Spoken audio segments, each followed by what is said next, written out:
pinnacle of human perfection.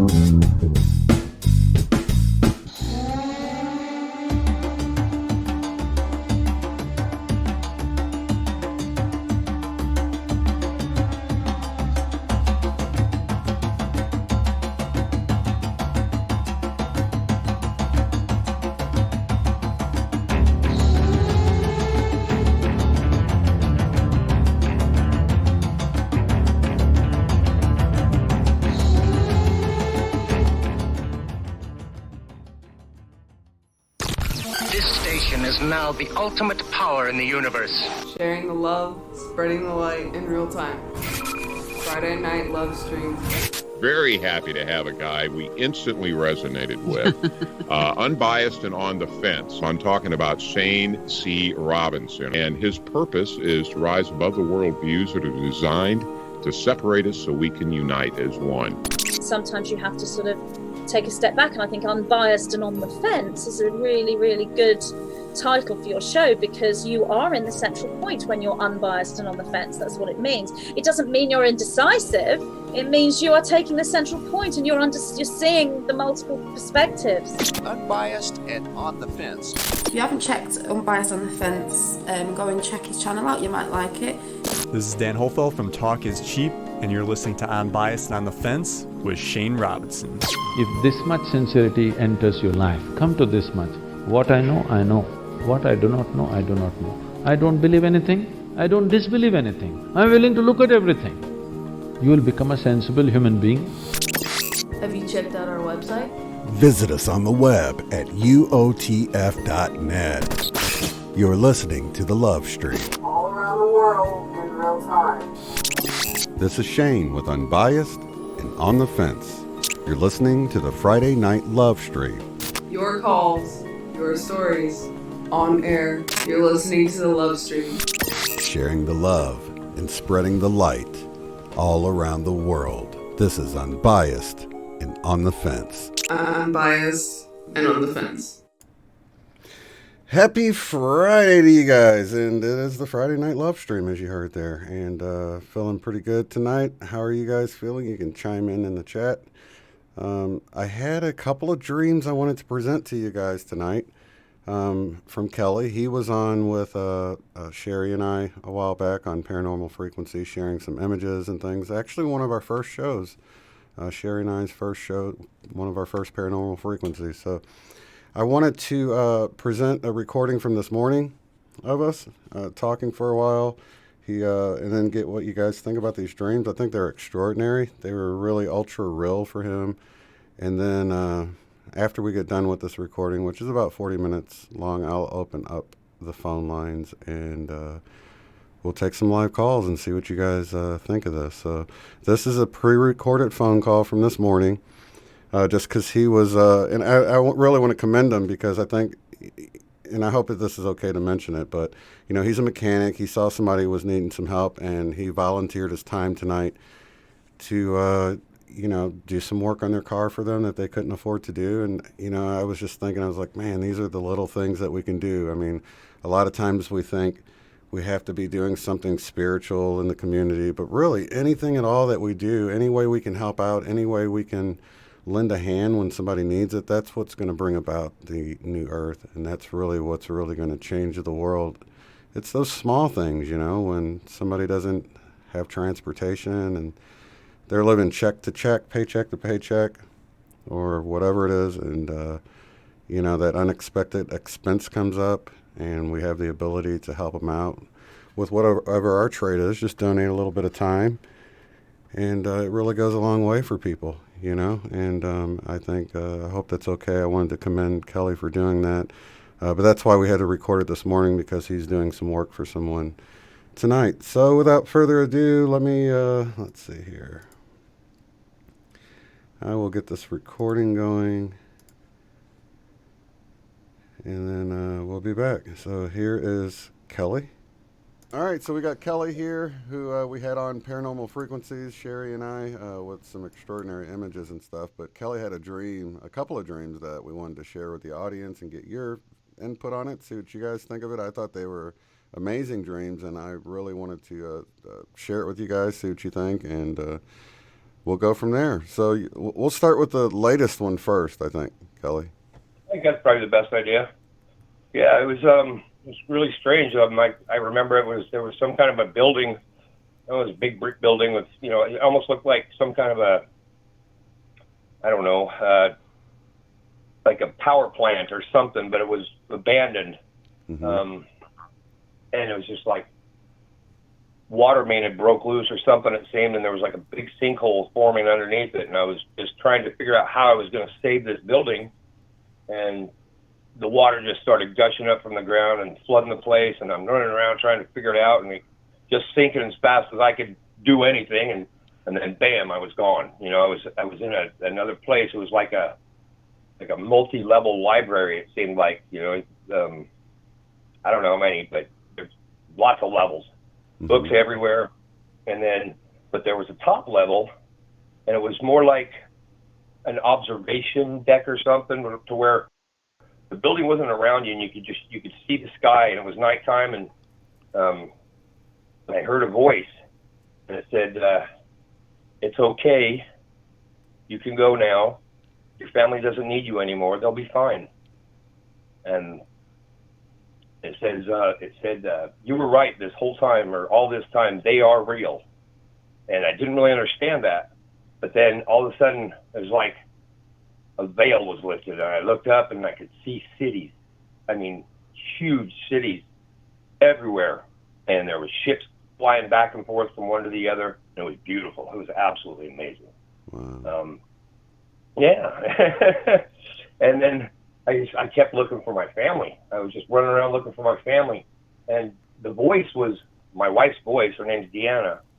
But in the dream, her name was Dana. I mean, I knew it was my wife, but her name was Dana, and I don't really understand why. But and I'm running around looking for him, and the voice said again,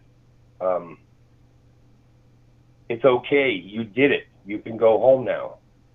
And then when it said that, I remembered that I had came here because I decided to come here. Mm-hmm. And then everything made sense. It's like, oh, wow. It's like, now what do I do? And I knew that all I had to do was just fly up to the city without a ship or anything. I could just fly up there if I wanted to. And then all these other people, they looked like beams of light or orbs coming down from the cities. And as they got to that observation deck, they would turn into people. Oh, and they were all happy and excited. And it was like, well, it was like they saw that I had lived the life. I had done it. It was doable, so now they all wanted to do it. And I kept running around trying to tell them, no, you don't understand. This is hard. You don't want to do this. This is hard. You won't understand it. Nothing will make sense. And the last 4 years of it, they're going to be the worst, because there's something else, something more, but you can't see it and you can't get there. But they weren't even paying attention to me. And it's like, that was about it. Then I woke up. Man. It was really weird. And those dreams, you wake up and you wonder, wow, did that really just happen? And I don't know. So it's one of those really vivid dreams that really stick with you once you wake up. Oh, yeah, absolutely. The first one was even worse sticking with me, It was really strange. That was, that one, I'm still not sure it wasn't real. I really ain't. Mm-hmm. It was, I remember that I was wondering if there was more than just this life, if there was more out there, other beings, other aliens, whatever you want to say, I remember that I believe there was, but I just wanted some kind of confirmation, just kind of asking, if this is real, just show me something. And then I remember being invited to go, and I don't know how to explain that other than I was invited to go. Go where? I don't know. How? I don't know. I was invited, and it's like, okay, let's go. So next thing I know, I was in a big room, like a cafeteria or a meeting hall or something, and there was lots of people around talking. They all seemed pretty comfortable with each other, like they'd been doing it forever. And I was comfortable. I wasn't, it wasn't really uncomfortable, I guess. I wasn't talking with anybody. I was just kind of looking around, but I felt like it was okay. I could be there, and and I wasn't nervous or anything. And then I remember being in like another room, and it was definitely, by this time I figured out that I was on some kind of a spaceship. Mm-hmm. And it was another room, pretty big, half rounded, portholes in the side, you know, for like windows to look out. Mm-hmm. And then there was only one other being in there with me, and wasn't human, but it kind of looked like they were trying to, you know, make themselves look human, so I wasn't disturbed or whatever. Mm-hmm. And it felt like a female personality, very loving, not like a mother or a lover or anything like that, just a loving female personality. And we talked forever, it seemed like, but I can't remember what about. And then, well, and before that, the acceleration was crazy. I remember just gone, you know, acceleration like I'd never felt before. And then all of a sudden, everything was weightless. And it was like slowly the gravity came back, you know, and sit back down and talk. And I talked for a long time. Can't remember about what, but I do remember asking, is this real or is it a dream? And he said, no, this is real. And I said, but I don't want to go back. And it says, you can't stay and you can never come back. And that made him sad. It seemed very sad that it had to be that way. Yeah. And then I remember being back, and then I woke up. Wow. So, man, that's tremendous. I can't wait to hear what people are going to say about this, because, and I'm sure there'll be some synchronistic dreams as well that other people have had or whatever, but what's your overall feeling with it? You feel like it could have been real, huh? Oh, sure absolutely. Sounds like it. Yeah. Yeah, matter of fact, me and my wife were talking with another like-minded person that has a business, you know, with stones and, you know, books and so forth, you know, new age stuff or whatever you want to call it. Mm-hmm. Just like-minded person. And she's pretty, well, she's clicked in, so to speak, you know, she's really in tune with herself. And she said, just like my sister said, she says, I think you were traveling. I think your higher self was showing you things. And she thought it was totally real as well. You know, for me, it's hard for me to, I don't know, it's like when I wake up from it, especially the first one, I was real. I mean, I was, at any time I was ready for it to start happening again, it was that real. You know, I mean, I knew it was real then. And the longer you go, you know, the more you kind of wonder, or it fades a little bit. But, you know, and then talking with other people, I'm pretty sure it was real. So I feel like we all have things like that happening in our dream time quite a bit, but we just don't remember it, you know, because I've had feelings like that waking up too. But I wonder what it was about that you just couldn't go back anymore. Okay, well, this is the way I thought about it then, was that they were referring to where I was, you know, on the ship, talking, whatever. I thought it was, at first I thought it was just, okay, well, you asked the question, we're going to give you the answer, but, you know, this is the best we can do type of thing. Now, after thinking about it, I think what they were saying was, you can't stay and you can never come back, was talking about this life. Mm. You know, now that made, you know, after it clicked, and this was after the second dream that this all came to me. Right. They're talking about this life. This is the one that I can't stay and I can never come back. Once I'm done here, I'm done. Right. You know, so that's kind of what I'm thinking now, but that's not the way I took it then. So, and I still haven't, you know, maybe I'm going to have another dream to answer more of those questions, but it's like a little piece of the time thing. Right. So just to kind of catch up on, to pick up where we left off when you were on Paranormal Frequencies, you still get all kinds of cool pictures and stuff there at the shop? Well, you know, I hooked up another camera, but it seems like, I mean, I can occasionally, but not near what I used to. But that doesn't mean anything, because I've had lulls, so to speak, before, and then they come back. You know, and I think it's just, I don't know, whenever they want to show up type of thing. Right. Most they just get orbs now, but that's cool. When I start hearing things fall in the shop or whatever, then I know they're around and I can, not necessarily talk to them, but acknowledge the fact that I know they're there. Mm-hmm. And, that kind of stops that. Or sometimes I'll put something down, a tool or keys or whatever, and it's gone. And I'll look all over the place for it, and I can't find it. And pretty soon it's like, all right, I get it, you're here. Can I have it back now? And then it's right back where I put it. So, I don't know if they just want confirmation, or acknowledgement that they're around or what. But sometimes it's funny, and I just laugh about it. And people come in and I tell them, and they think I'm nuts. But then I'll say, no, I'm not really nuts. Here, watch this, and I'll show them that video, and they go, whoa, I'm out of here. So some people are cool with it. Some people don't like it. Yeah, it does creep people out sometimes. Yeah. I think there's a time it would have creeped me out too. I've just, with the Mandela effect, I've just become way more open-minded. That's why it feels like it sort of unlocked me. Yeah, you can't change the past. Well, obviously you can. Right. Let's talk about a few Mandela effects. I'm sorry. Go ahead. I was just going to say, let's talk about, I know you mentioned a few Mandela effects to me that we can present to the audience while I got you on here. One was being taught something in school about the zebra, was it? Yeah. For some reason, I remember being taught that even though a zebra looks like a horse, it, is not related to the horse at all. It was more in the canine family, more related to the dog than it was the horse. I remember being taught that for some reason. And now, for some reason, I got on the internet and all of a sudden they have this called a zorse, where they're crossing zebras and horses. And I went, whoa, wait a minute. This isn't what I was taught. And so I did a little bit of research. Sure enough, zebras are horses.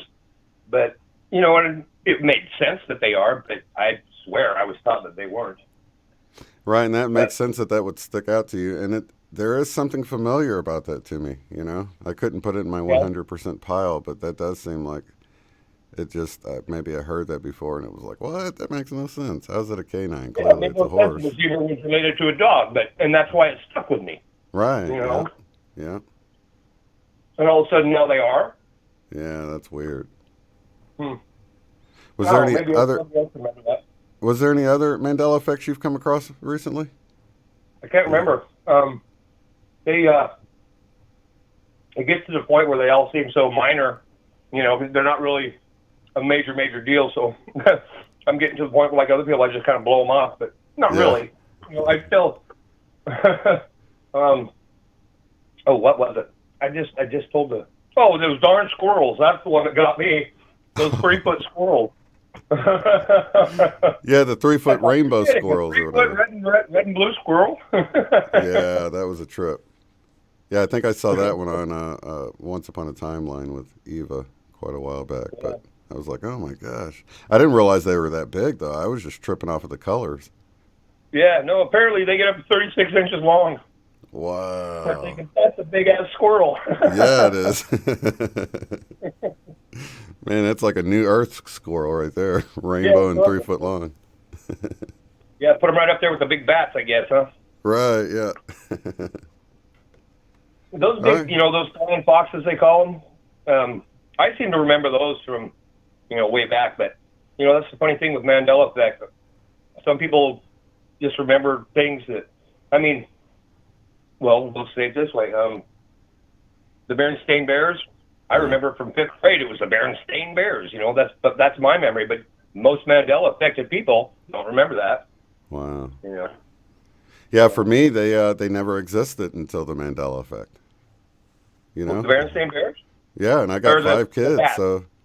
And the funny thing is, my wife will tell me, she's like, no, they used to read the books and stuff and the videos, and I'm like, nope, never heard of them. They're brand new. I didn't hear about them until people were talking about the name change with the Mandela effect. So, and Suso was that way too. He said he'd never heard of them. He's got kids, so you would think, I don't know.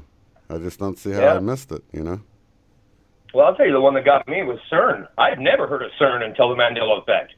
Oh, yeah? And everything that, and the stuff that I'm into all the time, you would have thought that I would have heard about it. And the Big Bang Theory, they mention it a lot, in that show. Yeah. And I mean, I know dang near every episode by heart. I don't ever remember hearing about CERN until the Mandela effect, and then all of a sudden every episode's got something in it, it seems like, Weird. Yeah, that is weird. Yeah, I think I remember hearing about them, not nearly as long as they've been around, since like the 70s or 60s or something, but yeah. I think it was '07 or something, or it was in the 2000s that I first heard about them, and then they had that movie Flash Forward, which kind of highlighted them in it, so I remember thinking like, oh wow, they're really messing with some stuff over there, and that's actually one of the reasons why they popped in my head when I heard about the Mandela effect. I'm like, oh my god. I mean, I didn't hear anyone else's theory. I mean, CERN popped in my head because of that show Flash Forward, causing this weird thing to happen. Great show if you guys haven't seen it, but I don't want to ruin it. I'll have to check it out. I haven't even seen the Mandela Effect movie yet. I really want to do that. But I just, it's pretty good. To be honest, I'm so busy helping people out, I don't have time to watch TV anymore. Right, yeah, I hear you, man. Yeah, I don't either. I made time for that one, though. I just had to. I couldn't wait. And, it's weird that people hear there's a movie about it, and now they're all of a sudden they're, like, receptive to listen to what you have to say about it. They're like, oh, well, if there's a movie about it, maybe there's something to it. Yeah, it must be real if there's a movie, yeah. Yeah. How trained people are, Yeah, the mentality of some folks is like, and I'm not judging anybody, of course, but it's like, right. I've been telling you this stuff for years, but now there's a movie, you'll believe it? Come on now. Right. We're all programmed like that to some extent, though, you know what I mean? So you can't really judge them because you like, oh, they mentioned it on the news? Oh, it must, the news. Yeah. I mean, that's great. I don't judge, but it makes me laugh. It really does. Yeah. But that's cool, man. It's opening people up to, be more receptive and tapping into their programming of whatever it is, Mm-hmm. So it's all good. But, and then you got to figure it out. Here we are running around trying to show everybody the truth, feeling like we're, the rebels, the ones that are doing something that we shouldn't be doing. And then you got to think, or are we? Right. Are we the ones that are actually being manipulated to do this stuff? So, you know what I mean? Yep. And it's funny because, when you think about it. Whatever is, doing all this stuff, they're pretty smart and they know how to manipulate. Right. You got to work with your piece of it. The cool thing about it is you can look at how mainstream media handles it, and you can tell that they're not, because the fact that they'll get on there and say, oh, it's confabulation, mismemories, and all that makes me feel more confident that they're not doing it to us. Because if they were, they'd be pushing the whole fear thing with it. Yes, stuff is changing in an impossible way, and freak out about it. But instead, they're trying to, hush it or make you think it's just nothing, Mm-hmm. Yeah. But again, is that what was designed to do? I mean, to make you feel like you're not being manipulated? You know what I mean? Right. You just, it's reverse psychology, reverse psychology. Who knows? It's just, sometimes I just wonder. Right. But you think they want to pull more people into the fold that see it. But that's the other thing about it. It just seems so gentle. If I could have never imagined something like this could be happening and it would not have gone viral and spread. I mean, there's still people that haven't heard of it, Yeah, I get that. And like I say, the ones that really bother me, well, it did anyway. It doesn't really bother me so much anymore because people are people, but who can see it? And it's just like, yeah, okay, but what can I do about it? No big deal. On with their life, the way things, have always been. Like, wait a minute. You were just shown that your history has changed, but you don't care? And you don't wonder why? Yeah. It don't make sense to me. Yeah, that was the double whammy for me. I just had to get away from people after that. I quit working at the flea market because you talk to people. And it was just like, you see the reality's changing in an seemingly impossible way. And then people see it, and then they're just blowing it off, and you're like, oh, my God, am I going to have to start playing along with everyone here? Because this is weird. Yeah. Yeah. Awesome, man. Especially family, I mean, my mother's really religious, Christian, and that's, it's wonderful for her. But when I started showing her the Bible changes, and all of a sudden she just didn't want to talk about it anymore, It's like... So she saw it, but you think it freaked her out a little bit? Well, I think she's so buried in what she's been, indoctrinated with that she just doesn't want to believe it, and therefore, whatever defense mechanism she needs to use to not believe it, if she can see it, it's just, the one I get more than anything is, well, I must have misread it. I've had Mormon missionaries come to the house, and I've invited them in, and we've talked for a while, and sooner or later I'll put it into the conversation. I'll say, well, lion versus a lamb. Have you ever read that? Yeah. I said, are you sure? Yes. I said, your eyes have actually seen the words on the paper. Yes, they're 100% sure. I said, okay, next time you come by, show me where it is. They come by the next time and say, oh, I must have been mistaken. I said, wait a minute. You just told me the last time you were here that you were 100% sure there was no way, and now you're telling me that you must have been mistaken? But it seems normal to them, no big deal. I just told somebody I was 100% true, guaranteed, and here they are trying to feed you their religion, whether it's 100% guaranteed truth, yet they can't even, stand by the word that you said the last time, It's just, absolutely. I don't know. Yeah, and I think a lot of it's automatic, man. I remember when I first saw it, my brain felt like it was working overtime to make sense of it. I mean, that whole cognitive dissonance thing set in, and it was like, well, are you sure you read it this way? And are you sure? Right. I was so glad I had the thinker statue, because it was beyond remembering. It was like, no, I know how the thinker was. I had it on my desk. It's not like how can you forget how it's posed? That's not something that's like forgetting your eye color or something. It's not like you had to memorize it. Right. So for me, it was like, no doubt, I can remember it like yesterday still to this point, Yeah. Do you still have the same statue? No, I don't. I wish I had it, man. That'd be freaky to look at it and see it change. I bet it would. And what would be now? Do you think that if you would have had it all this time in the same place, if you would have noticed the change? Because I think when you're too close to something, when you see it every day, then you don't see the change. Right. I often wonder that. Yeah, because most of my Mandela effects, they're 100%ers for me. It's like I had a really close relationship to it, like early on, and then I didn't have anything to do with it for a while, and then I noticed the change.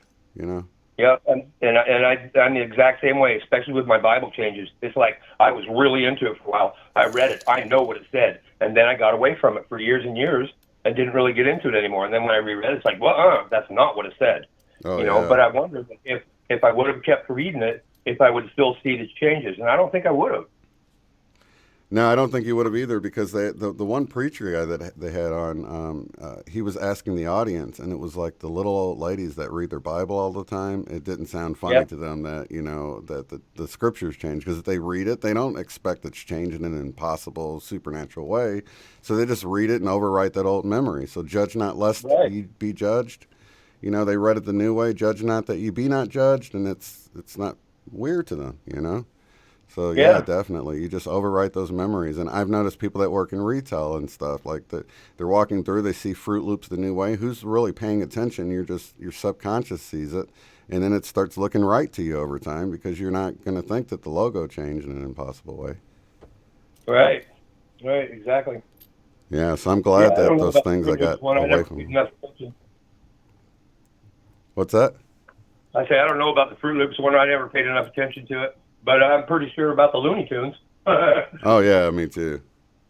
But that was one of the ones I saw first, and even then my brain overrode it. It's like, well, maybe I thought cartoons was spelled like this, and maybe like it just tried to rationalize it, And I just, but now it's a 100%er. Now that I've seen other things, I'm like, yeah, okay. So I doubt it myself, but so it took me a year to see it, man. That's why it gives me more patience with other people. Yeah, absolutely. Yeah, I've got that too. Anymore it's like plant the seed, let them figure it out. They'll come back. Right. Yeah, they got to get that one thing, man, that it's beyond memory. They just know what it was like, and to see it's never existed that way it's a trip, Yeah. Well, the first time I heard about it, I believe it was within the Bible changes and stuff, and those weren't the 100%ers right away, because I didn't hear the ones that I absolutely knew right away, But then when they started going on about the movies, and Forrest Gump, I can't even say that one was 100% for me, and still can't say it 100%. But Mr. Rogers, no, that one's 100%. Interview with the Vampire, guaranteed that's 100%. There's certain ones that it's like, I know, because I was the guy that was always, if I wasn't working, I was sitting on the couch watching TV. And that, again, there's another one that, we talk about going away from it for a while. That's when you see it. Yeah. There was a time, and like I said, that's all I did was watch TV if I wasn't working. And then, for some reason, I never watched that TV for years. And then all of a sudden, all that's changing. I've been away from it for a long time. I can see them. You know, I don't really understand the dynamics of it, but it seems to be that's the way it is.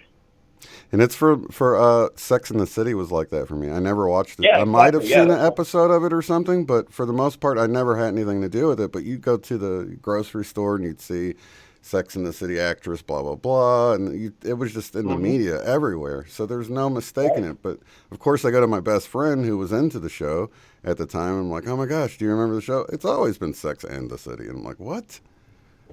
How do you not see? But now I get it. If you're too close, it just... you get your memories overwritten or something. Yeah, and you know what I've noticed is sometimes it's I have to try to keep my memories because with certain Mandela effects now, it seems like the more I hear it the new way, the more it starts making, the more it starts making me doubt myself. And it's like, whoa, back up. You know better, Yeah. Well, for me, even it's not so much the doubt as it is, I can't remember which way it was originally now. I just know it was, like Sex and the City is a good example. That's one that you might forget which was first after a while, but it was one way and then switched at some point. Oh, that's funny because I remember when we were speaking about that one song, "We Are Family," and you wrote, you emailed me back and you got it the wrong way, but you said you think it was this way and this way, and turned it out, and it ended up being you were turned around backwards. Right. Yeah, you had the right two verses, but you had them in backwards order. Right. Yeah, I get that a lot. In fact, Moneybags have put something out, and I'm like, well, it's going to be this or this. I can't remember which one, but I have dual memory, so it's the whole dual memory thing. First time it said, first time I heard it said, "All my sisters with me." Oh, no, yeah, matter of fact, it was on the Big Bang Theory. They referenced it, and I went, no, that's not what it says. And so I got on YouTube. Sure shit. All my sisters with me. I don't think so. Right. Now it's, let's see, I Got All My Sisters and Me. Was that the original way? That was the original way, yeah. Okay. Yeah, that's how it is in my mind right now. Yeah, my sister used to listen to that song constantly. She loved that song when she was, like 5, 6 years old. And so immediately I thought, I'm going to ask my sister because she's going to know. I remember her listening to it constantly. I call her. She thinks it's a new way. It's like, no, it's always been with me. It's like, wait a minute, sis. But, come to find out that she still listens to the song a lot. So yeah, there we are again, Yeah, like my sister in Sally's Beauty Supply. She's like, it's always been Sally Beauty Supply. I'm like, what? All the times I sit out front and she's like, oh, no, we have one in Georgia. I still go there. It's Sally Beauty Supply. I'm like, oh, that's why.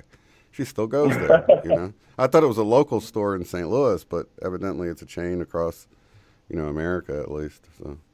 Yeah, JCPenney, I used to live 100 miles from the original store, the very first store. I know what it said. There was no E. For sure. Yeah, that's a 100%er for me, too. Because some things just look funny to you that you can't get beyond it looking like a typo or a mess up because it just looks... That's how Jim Carrey's name was. With that double R in there now, every time I say it, I'm like, oh my gosh, they misspelled his name. It stands out. It's not like even I think a Mandela effect versus I think of it like a typo, you know what I mean? Like, oh my gosh, they spelled his name wrong, how embarrassing. And then it's like, oh wait, no, his name got changed, Yeah, I wouldn't know about that one, but. Yeah, and that one, man, I saw that one change. Just like cause I had been watching this video and I went back to that original video that I just seen his name on, and it was changed in that video, and it was the same video. You can tell that it's the one you watched and stuff, and it was old. It hadn't just been uploaded. And it's just a trip, man, when you see something change like that. Another one that's happened recently was this singer artist named Anastasia. Well, my daughter's name is Nastasia, so her name is like Anastasia without the A on it. And this artist, her name was spelled just like my daughter's name, but with an A in front. And now instead of being S-I-A at the end, it's C-I-A. And I saw that within a few weeks of it changing because it was a recommended song, and then it popped up, and I was like, wait a minute.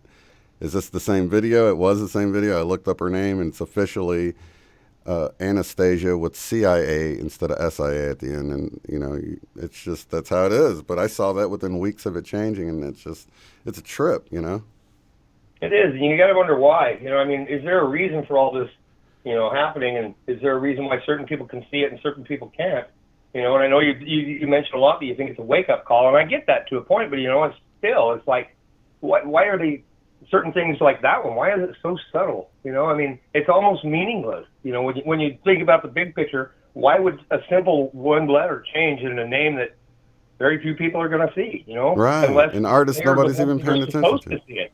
Yeah, exactly. But I think that's part of the gentle nature of it, and part of why we can look and say, well, humans tend to do especially the powers that be, do everything to profit from it, to benefit from it. Are they really going to waste this sort of power to do something that seems so insignificant? All it can do is possibly wake someone up to the fact that things can change in an impossible way.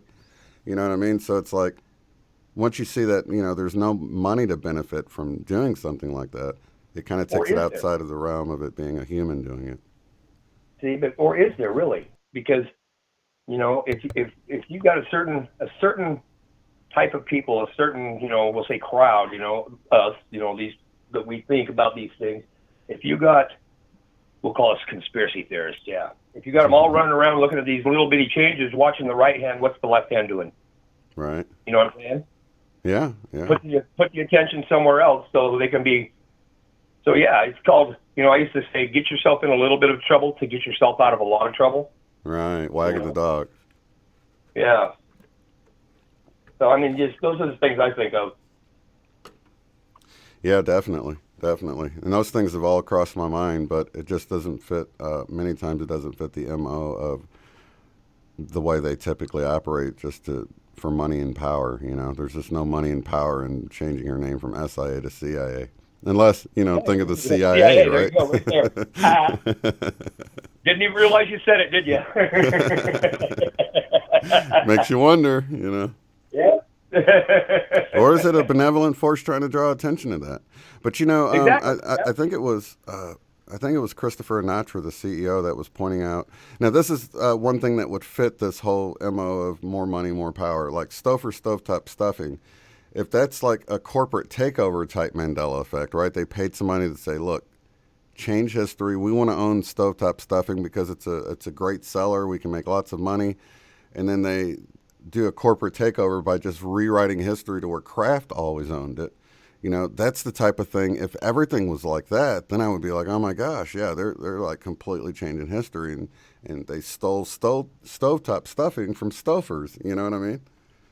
Yeah, that one got me too when I heard about the Kraft stovetop stuff. I went, what? Nuh-uh. You know, that was a 100%. The first time I heard it, I went, no way. Absolutely, man. Yeah, and at McMahon is another one with the whole, you know, Publishers Clearinghouse. That's just the trip. Yeah, you know? that one, you know, that one is. I mean, that was a 100% for me. And this is, you know, this is the one I'm talking about. To where I remember American Family Publishers, you know, and he, according to history, he was part of that. And it's like, did I just mistake those two and put them together? So that's right. I start questioning myself on that one, and I know that it was Publishers Clearinghouse, but it makes me wonder. Yeah, but there's enough. Some of them, there's enough residue that, you know, you can convince yourself that you're like, all right, yeah, my memories are right, and that's a pretty good one with residue. Same way with Stouffer's. You can still see these recipes. Why would anybody name a company Stouffer's Stovetop if it never was that way in a recipe? Right. Use Stouffer's Stovetop. Who would say that? I mean, that's not something you would accidentally do, and a bunch of people wouldn't be accidentally doing it. You know what I mean? Right. Yeah, well, I've never seen any residue to that. I didn't need any. You know? Right. Yeah, me neither. Yeah. I absolutely never needed any. I just heard that and went, nope, that's not it.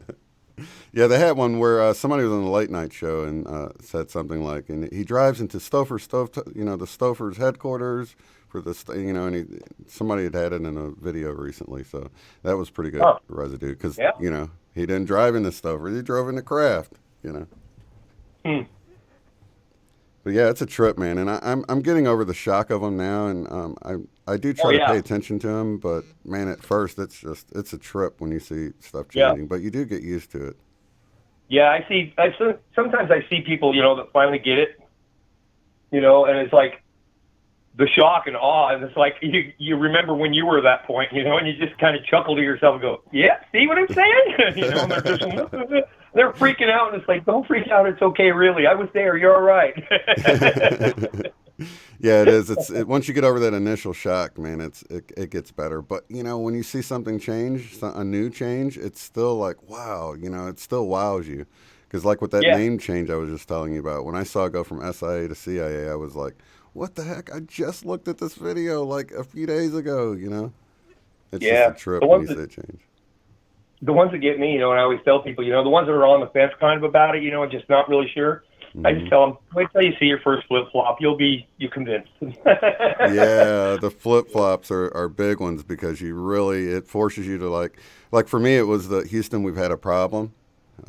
Houston, we have a problem. And I was like sitting there, I was like, I just don't know. It could have had a problem. And I like pondered it so long, and I was reading these message boards, and then it switches back, and then the blogs were still there where people are arguing about it. And they're like, no, it's always been Houston, we've had a problem. I'm like, well, guess what? It's not that anymore. So you're arguing over something that isn't, and it's actually kind of humorous, Yep. Well, the one for me was when I was telling my sister about the parable of the talents that had now changed to pounds, and she's, as I'm texting her, she's on an airplane going, I can't remember where she's going, but anyway, it didn't matter. And she texted me back, no, just got on, Bible, whatever, online. She says, it's talents. I went, what? I come running home, got in my book. It was talents again. It's like, wait a minute. That was like the one thing that finally got my brother, man. And I did this in the interview with Christopher Natra or whatever. But, I sent all these things to my brother. He's like, nobody cares, and people are just trying to work and make a living. So I just trickle something to him every now and then. Finally, I sent him about Richard Simmons not ever wearing a headband. And he doesn't hit me back for like 20 minutes. And he goes, dude, there's got to be a way to make money off of this other than bar bets. And I told him, like, dude, you better be careful. You might make a bet and it switch back and you lose all your money. So. Yeah, exactly. Yeah, those flip-flops are... Flintstones was another one for me. Yeah, and I can barely remember that one, but I do remember that it did flip-flop. The Tidy Cats, yeah. Oh, did that one flip-flop? Tidy Cats? Yeah. Oh, yeah. Tidy Cat, then Tidy Cats, and then Tidy Cat, and I think it's done it 2 or 3 times. Oh, okay. Yeah, I didn't know it flip-flopped. Yeah. Yeah, that's great. Well, maybe it didn't for you. Right, yeah. Yeah, it's very subjective. So. Yeah. Well, cool, man. I know you got to get off to work, and I appreciate you taking the time. Oh, I appreciate you having me. Oh, no, man. It's always a pleasure. And keep up all the good work you're doing, man. I appreciate you. Lots of love to you. All right. You too, buddy. Have a good day. All right. You too. Man, what a great call from Kelly this morning. And I'm so glad I was able to play it tonight. So what do you guys think about those dreams? Any thoughts on that? I personally think that we're doing stuff in our sleep time all the time, to be honest with you. And we just don't remember. Sometimes I'll have like vague memories of things. I mean, nothing that I can really, just the feeling of being with a group, lingering, but not remembering anything about it, Just little things like that, I don't know. Sometimes you get those lingering feelings when you wake up. Like you can almost remember what you were doing, and it was something. You were like somewhere else. It's just that feeling when you first wake up. And then I've had like instructions spoken to me right when I wake up. So I've had some pretty cool things like waking up that lets me feel like it's not just whatever the official thing is. Your brain is just decompressing information or something. I definitely feel like it's more than that. I think, in many ways, that's our way out, is to go within and to be able to go out of body. And like when we had Albert Taylor on with his book, Soul Traveler, and it just sounds like incredible adventures, but even beyond that, how do we know our consciousness isn't going up on a craft and having a meeting with our star family? We don't know. We could all be meeting in our sleep, all of us here in this group, going through some kind of training while we're in our sleep time. You just never know what the heck's going on, right? So phone lines are open, you guys, if you want to call in.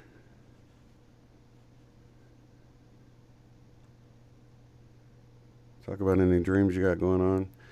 Talk about the Bible. April, if you want to give us an update, I think that'd be really cool.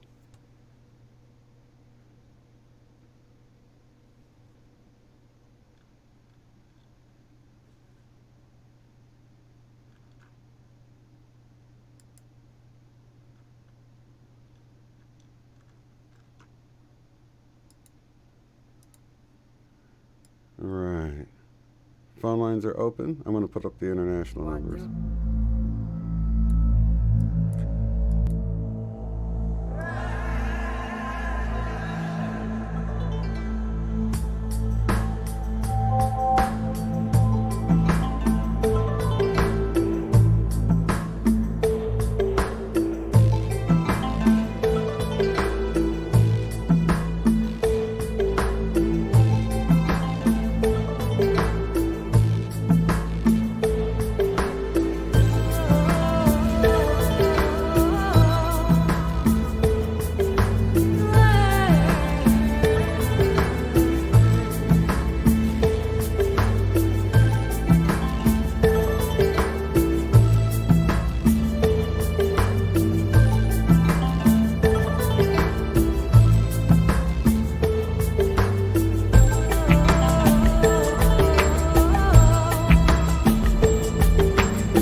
right, we're going to go to the phone lines. Feisty Kitty, let me get your volume. Hey, what's going on? Oh, I just wanted to jump in on that dream topic. Yeah, let's hear about that. Well, I mean, not that I have anything specific that I can think of at the moment to talk about, but all the time I wake up feeling like I have just been doing something really important. Yeah. And no, I need to get back to that. The alarm will go off or something will pull me out of it. And I'm like, no. I don't know what I do in my sleep, but it is really important. Right. So I know. So you just have that lingering feeling. Well, yeah, that, or I'll go to bed and I'll wake up even more exhausted than I was when I went to bed. Right. Yeah. Wake up and I wasn't sore before. Now I feel all beat up. Like, what kind of battle was I just fighting? Right.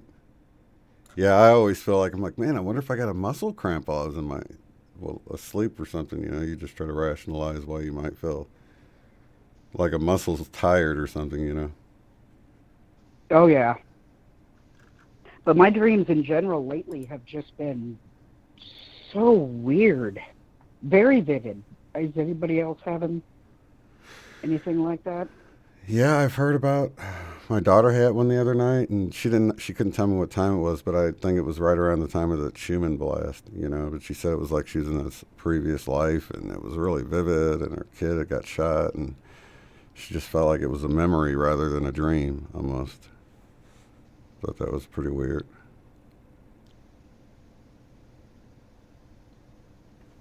Did I lose you?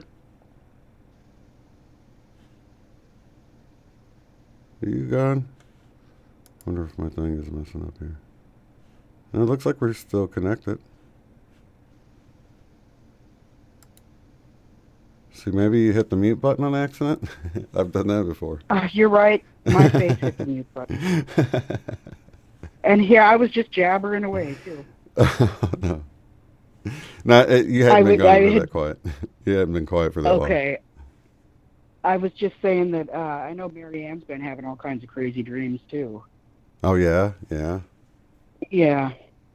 Were they? She's doing really well adjusting here. That's good. Oh yeah, that's really cool. So what kind of She's dreams? Just having like a hard alternate? time getting used to the cold. Well, about a week ago I had a dream that my mother was trying to talk me into being a dominatrix. Really? And she was getting really annoyed with me because I was not about to do it.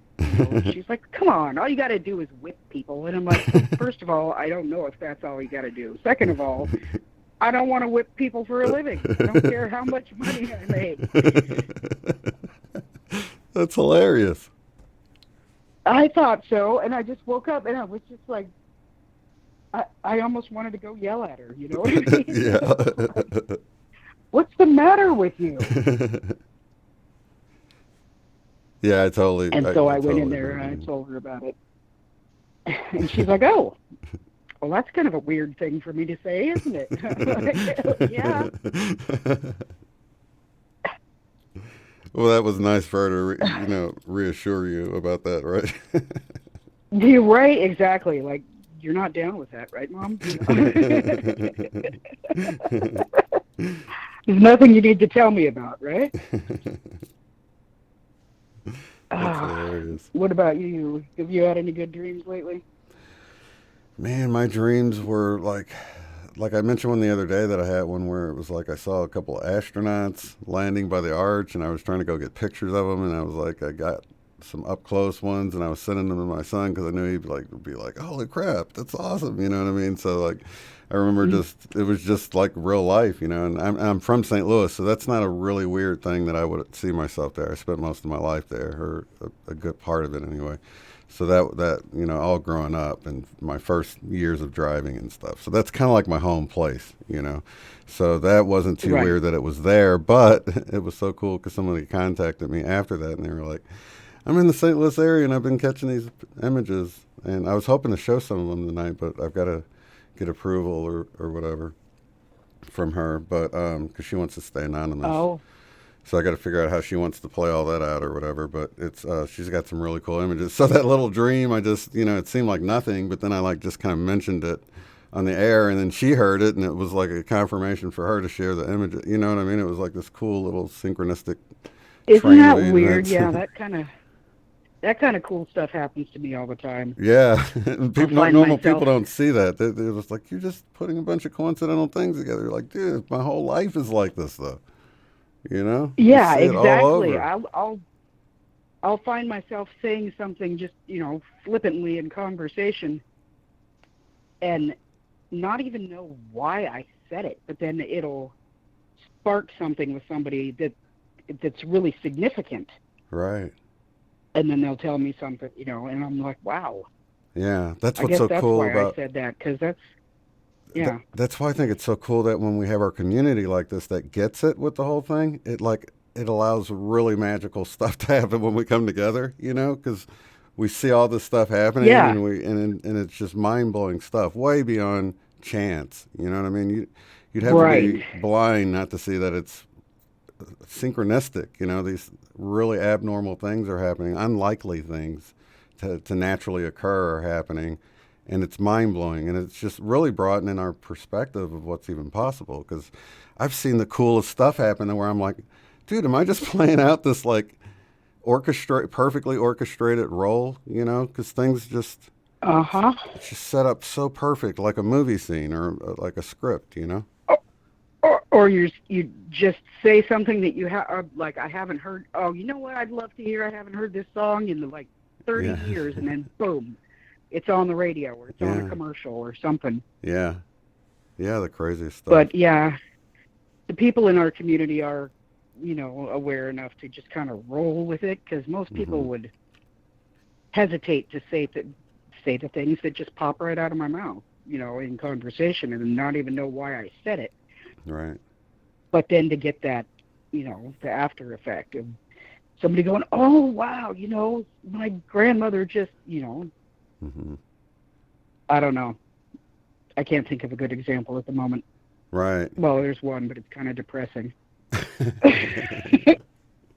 I walked into work one day. Somebody said something that kind of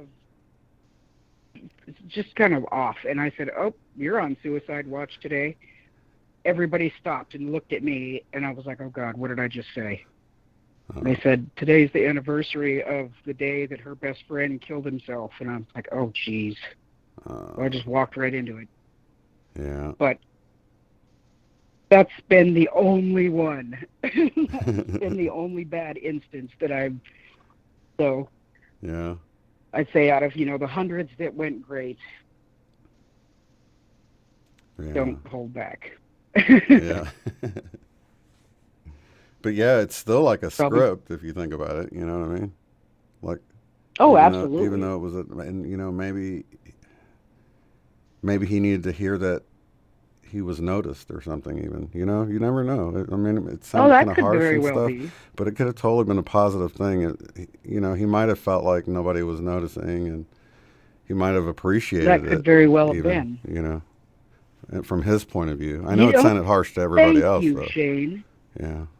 I really appreciate that. Right. I do, because that was, I've always felt a lot of guilt from that from that instance, but right. I know that something made me say that, because it's not something that I normally say at all. In fact, I think that was probably the only time I've ever said it. Right. And that's what's amazing. I think the more I look around, the more I can see, like, the divine, if you will, the higher levels, like, coming through people and saying things, and a lot of times they have no idea. So it's not them. It's like, why did they just say that? They just said something that was so synchronistic with what was going on that I know they don't know anything about, And it's like the universe is just talking to you through them. You know what I mean? It's really cool. Yes, absolutely. It's really cool the way that works. But it can freak people out, depending on what the topic is and stuff. If it feels like, they know something that you didn't want them to know or something, it could be. Yeah, I know exactly what you mean. One time I was walking with this friend of mine. He was, we had gone out and played some pool, and we were only like probably 4 blocks from his house. Right. And we were walking back from the bar, and it was a beautiful sunset. It was one of the last days of summer, Mm-hmm. and we're just walking along, and all of a sudden he says, "I want to thank you for my last walk in the sunset, being with such a good friend and a wonderful person." Mm. And I said, "What do you mean by that? Why would you say that?" And he said, "Why would I say what? I didn't say anything." And then I was really blown away. He had absolutely no recollection of saying that, but he died 2 days later. Wow. So it was almost like the soul skipped over the conscious part and spoke. It was so weird. That's really cool, though. It's almost like when you imagine being out of time afterwards. You know, for him, he might have been able to go back and rewrite that. For you, it was the first time, but you know. Oh yeah, I had never thought about that either. Yeah, like say, you know what? I wish I would have said this right then. I can say it at this point. You know. I wonder how much of that happens, where they go back and say, "Well, if I had just said this at this point in their life." They go back and they edit stuff. I don't know. It just makes you wonder. You know what I mean? Oh boy, do I have a long list of stuff to go back and say then. And maybe we just keep doing it over and over again until we get it right. You know, Groundhog's Life. Of course, you wouldn't want to remember that. You know, we're just playing out this one movie line. You know, I don't know. I think about a lot of stuff like that. Yeah. I never really get caught into any kind of theories because nobody really knows. So I just try to imagine a lot of different things, you know. Right, because I don't know. No, anytime I come up with something that I think is right, I don't know, something different comes along that throws me for a loop again, you know. Yeah. Well, there goes that theory out the window, you know. Yeah. That's why I don't try to push anything I think on anybody. I'm like, dude, it could change tomorrow. So I'm not trying to convince anybody anything. I don't really know. I'll straight up tell you, and how I don't do I know. know that my world is the same as yours? You right, know? Yeah. Yeah, and it appears that we're all like experiencing little things that are different and stuff, you know? I mean, even just the Mandela effect stuff, that can change your history substantially, you know what I mean? I don't know. Yeah. Yeah, I mean, it makes me question everything that my reality is built on, you know? Yeah. I mean, some of those things that go back all the way to childhood, like Fruit Loops, for instance, you know? Yeah. I mean, if that can change, if Looney Tunes can change, I mean, that was a major part of my childhood. If that's just subject to changing at the flip of a switch, then what else is, you know? Could one of my kids disappear and I just like forget that I ever had him?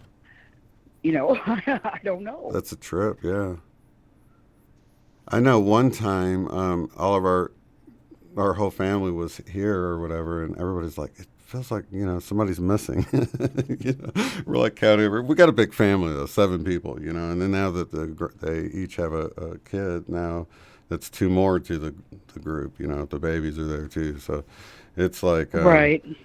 You know, and it's like, and at one point somebody said that and we're all like kind of looking around like, are we missing somebody? No, everybody's here, you know.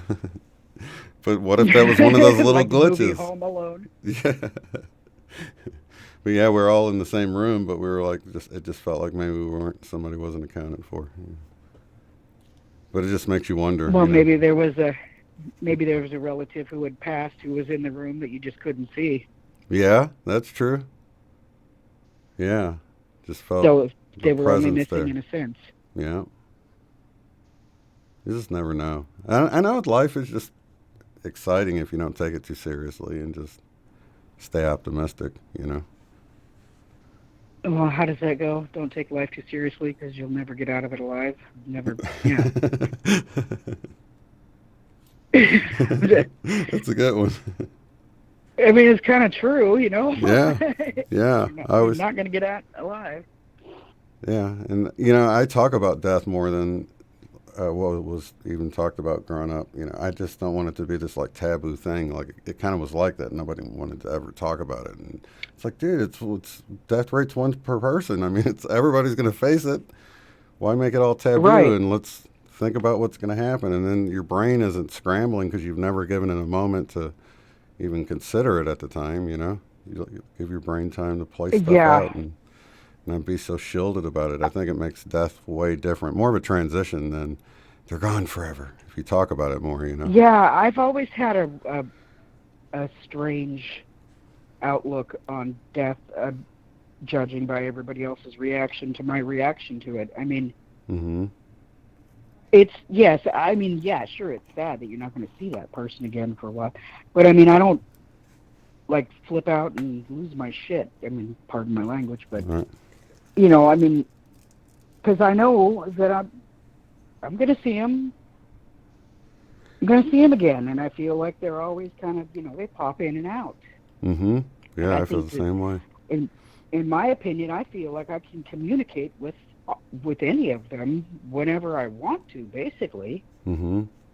Just kind of tap into their consciousness, or, you know, I mean, Right. I guess that's unusual. I don't know. I think a lot of people are like that, even within religion. You know, they'll feel like they're around or something. I think most people are kind of open to it. I mean, on a deep level, even if they're not going to say it. You know what I mean? But I don't know. I could be wrong. I hope so. I hope that people have connections that they just don't. I think they think it's weird. They don't want to be. Yeah, but I'm saying, like, you know, you take somebody that's like completely not woo-woo or anything, they're going to have those episodes where, you know, if a husband's died or something, she's going to feel her husband there and comforting, because it's happening, you know? She'll wonder and she'll doubt it, but it'll be her little thing. She might not even tell anybody about it because she might think it sounds too crazy, or that people would think she's losing it, you know? But... Well, yeah, I mean, that's happened to my mom, and she was not woo-woo at all. She had never had any sort of paranormal experiences or anything like that. And after my dad passed, she got a phone call from his phone that was in his nightstand drawer, and it was turned off.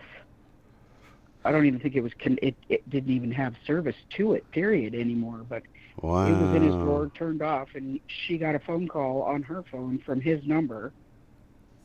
And she's also felt him in bed. He used to kind of rub her scalp, you know. And she's felt that while she was like half in and half out of sleep. So that's made her more open-minded, huh? We both watched. My dad was real funny about his nightstand, especially toward the end. He died of leukemia. So he had cancer. He was on a lot of meds. He was real crabby. But he was real touchy. He never wanted anybody to put stuff on his nightstand, and he would smack it off of there. And usually had a couple of colorful words to say about it as he did it. And we had gone and we were cleaning all the medical stuff that we had needed for him out of the bathroom as we were getting ready to move, and we had stacked a bunch of gauze and bandages and stuff like that up on his nightstand, and then we were headed out of the room to go into the kitchen, and we stopped because we thought we heard something behind us, and we looked, and everything on that nightstand flew off. I mean, it made it like halfway across the room. Wow, like he slapped it off of there? Like he slapped it right off of there. Quit putting shit on my nightstand. Oh my gosh, that's awesome. Because the stuff didn't just fall off, like just tumble down. No, I mean, it flew across the room. All of it landed right at our feet, and we both just looked at each other and started laughing. Oh my gosh, that's awesome. Yeah, and that was my dad. I can imagine having that energy in the afterlife too. That you sort of get mad and you put all that energy into it, and then you can cross over a little bit enough to knock some stuff off of there. Yeah, and he stopped me from getting in a car wreck once. It was so bizarre. I was driving up this little country road, one lane on, going each direction, and I'm driving along, and I used to drive my dad to all his appointments. And I'm driving along. I had turned the radio off because there was nothing on. It was just commercials.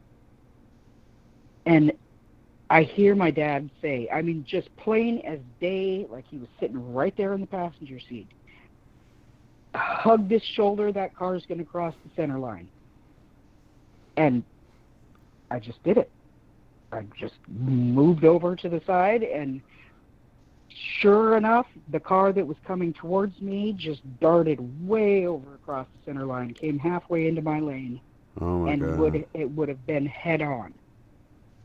Oh, wow. And I was just, every hair on my body stood up, and I was just like, wow. Wow, thanks, that's Dad. crazy. How you been? Yeah, I've heard of stuff like that. So he's like a guardian angel for you on the other side. I've heard of stuff like that, It's cool. Well, guardian I can go with. Angel I'm not so sure about. But, yeah, I hear him all the time. I don't know. Not as clear, not as clear as that particular day. It was so clear that I expected to see him sitting there, Yeah. That is a really cool story. Wow. It just lets you know that they are out of time. Like that kind of fits what I was saying earlier, Able to go, because that would have he would have to have precognitive abilities, you know what I mean? Like outside of time to see what's going to happen and then warn you about it, Yeah, exactly. It was weird. I don't think things are as structured as religion makes them on the other side. I think I don't know. I'm not saying it's the Wild West or anything, but I know it can seem like that, you know what I mean? But I don't think... Well, that would make my dad he'd be happy as could be with that, because that was his thing. It's the Wild West. It could be for him, Creator and afterlife. That would be my guess. He would be a mountain man with fur trapper or something like that. That was his thing. That's awesome. He used to take us to all those black powder rendezvous and stuff. I don't know if you've ever been to one, but no, I haven't. Is that was his deal. Is that when they would play out the old Western type thing? Well, they have competitions shooting black powder rifles, and who can load those the fastest, and they all make their own outfits out of buckskin, and they wear coon hats, and we camped in a teepee. We did everything the way they did it in the Lewis and Clark times, Yeah. As kids, we hated it. Because why do stuff the hard way when you could do it the new way, But makes now, you appreciate it more now. In retrospect, it was way cool, yeah. Yeah, I imagine it would be. Yeah, I never did anything like that. I did do the, what I was saying, where they act out a whole, cowboy fight. Oh, the reenactment of some... With blanks and all that. The OK Corral, the shootout. Yeah, with horses and everything. It was pretty cool. They had it where the guy would fall off the roof. They got shot, and he landed in some soft stuff like they do, but it looked real. It was really cool. I think I've seen some of those. If I'm Knott's Berry Farm, maybe I think it was. I think this was Lake of the Ozarks. Lake of the Ozarks had a place. Lake of the Ozarks, Missouri, had a place. I can't think of it's a popular little town or something. Not Silver Dollar City, Okay. but something else. I can't remember. All right, there you go. My dad, he talked about that. He was, for a long time, he was a truck driver. He went all over the United States, and he used to tell us about stuff like that, which we were not interested in at the time. Yeah, but right in the Silver middle of Dollar the Midwest. City, I do distinctly remember. Yeah, because that's kind of one of those things you just pass through there. You got to check it out. You know, it's like a town, you know. So. Oh, Dad would have checked it out. Dad would have pointed out the flaws, the inaccuracies, you know. Was he a military guy? He was a Marine, yeah. Oh, okay. It sounds totally like these. I was going to say, like, everything you're explaining sounds like, you know, a military guy. Oh, yeah. He was a military guy. He was very, I don't know, he was like that. Everything was really cut and dried with Dad. He was pretty militant about stuff like that. Yeah. He used to get on us and tell us, you know, you girls, you got too many clothes. All you need is like 4 pair of pants, 4 or 5 shirts, 6, 7 pair of socks. That's plenty. That's even that's just too much. You know, like what are you talking about, Dad? We're girls. That's hilarious. Yeah, like I when I had Carrie on, he was talking, and I always do the warning and stuff because, you know, those guys the guys in the military just cuss all the time. I'm like, dude, he's not. I'm like, I want you to be able to relax and tell your story. Don't you know. Yeah, don't edit yourself. Just yeah, because I know it's just going to come out. So. Right. It's just how it is. Or they're stopping themselves. They sound like they're, you know, stammering. Yeah. Because they're trying to edit themselves, and they don't even know how to talk without swearing. Yeah, exactly. Yeah, I think somebody was disturbed in the chat you saw later, but it's kind of, you got to take care for Kerry for what he is. He's a real dude. Tells you how it is, you know, and I always appreciate that about him. So, and you can feel his energy. Did you hear that one with him? I don't believe so, no. Oh, okay. It was like yesterday or the day before. When was it? Yesterday? Oh, I'll have to go back and check it out. Yeah, I don't know if you ever seen him on there before, but anyway, he's just got a lot of energy, man. You can really feel it coming off him. It makes you feel pumped up. He's got that military thing that, you know, makes you feel all pumped up at the end. Yeah. Yeah, I know what you mean. That was another one of Dad's characteristics. Yeah, that's exactly why I thought of him. Now, he's the younger generation, so he's not as, you know, probably as hardball as your dad was. Not as hardened and callous as my dad. Well, but I know what you mean, though, because a little more uptight. We would the fall older off generation. of our bikes, and we'd fall off of our bikes, and, you know, skin our knee or something, and, you know, be sobbing, and, you know, and, you know, Dad would come over and give us one of those military pep talks, and where's Sanders? What do? We fight. You know, no, where's Sanders? What do? You know, we fight. Get us all. The next thing you know, we're hopping on the bike to go tearing after whoever knocked us over. You know, that was Dad. Yeah, makes you strong. Just because we were girls didn't mean that we were gonna, you know, be sissies. Right. Yeah, he definitely made me strong. That's for sure. Yeah. A little too strong sometimes, I think. I don't know. You know, the way you say you wake up, you never know. It might have helped you on the other side too. You know. I'm pretty sure. Yeah. I do feel like he's been feeding me tactical skills. You know? Probably even more so since he passed away on the other side. You know. Oh, absolutely. Yeah. I hear him in the back of my head all the time. Yeah. Yeah, I could hear my throwing dad. In his 2 cents. Yep, I was thinking about that. I was like, man, it's like you can hear your parents sometimes, you know. And it's like what they always said, but you still hear them. And I always think, you know, is it just like programmed in there, or are they saying it now? You know, it's funny. Yeah, I know what you mean. But no, I know Dad's really there. I feel him. Yeah. Is there anybody else there with their hand up waiting to talk? Let's see here. We I got don't other want to people. hog the phone line all night. We have other people in here. Nobody with their hand up. Hit star 2 if you are in the call lobby. Some people like to call and save their data. Yeah, we can. Yeah, we got another caller. Thanks for calling in, Feisty. I appreciate it. It was great talking to you. Yeah, thank you, Shane. It's always good to talk to you. All right, have a good one. I love you. Love you too. Okay, bye-bye. Bye-bye. Oops. She popped out and then it made me click the wrong thing. 181 area Hello? code. Hey, how's it going? Who am I talking to? This is April. Hey, April, how's it going? Hey, wonderful. It's April Lunsford, by the way. Okay. Yeah, I recognize the voice. Well, I had left a few messages in chat, so you asked for an update. Well, I quit 2 jobs, I think, in 1 week.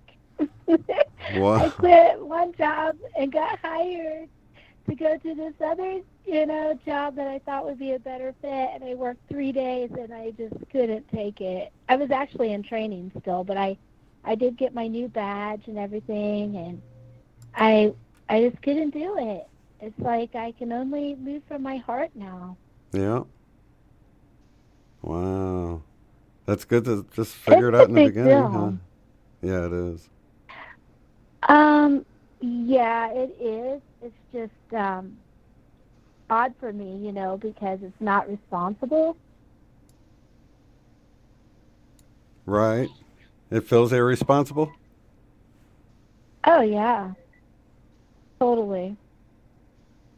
No, so I that's mean, I think that's because- programming, though. Yeah.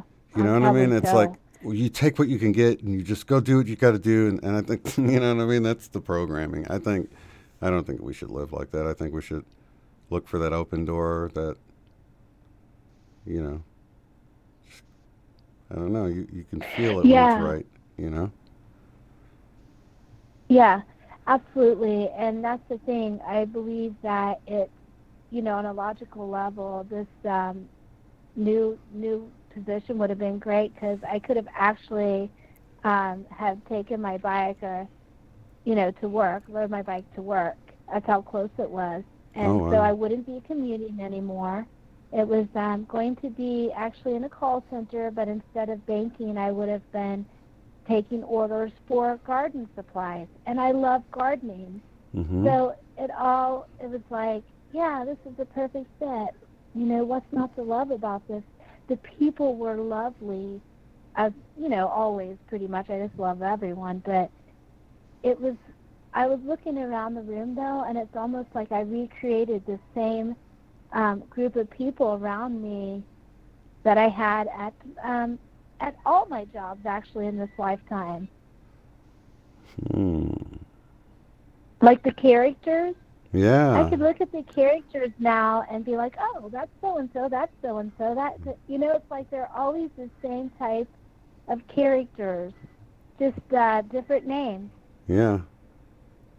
Wearing a different outfit, basically, a different skin. Yeah, it is so true. And it's so, I feel like I could totally write, a little comic on that, just looking around and seeing the same people, and, yeah, you're right, in different suits. Yeah. And how they're showing up. And it's like, oh, there's my mother figure, there's that. Yep, it's a pretty good setup. Right. But then the third day, I was still feeling the same thing that I was feeling at my past career, of that overwhelming feeling of I got to get the heck out of here and now. Oh, wow. I really wanted to walk out, and I was feeling the same way at Citibank, overwhelming feelings. I don't know if you recall me telling you that. Yeah.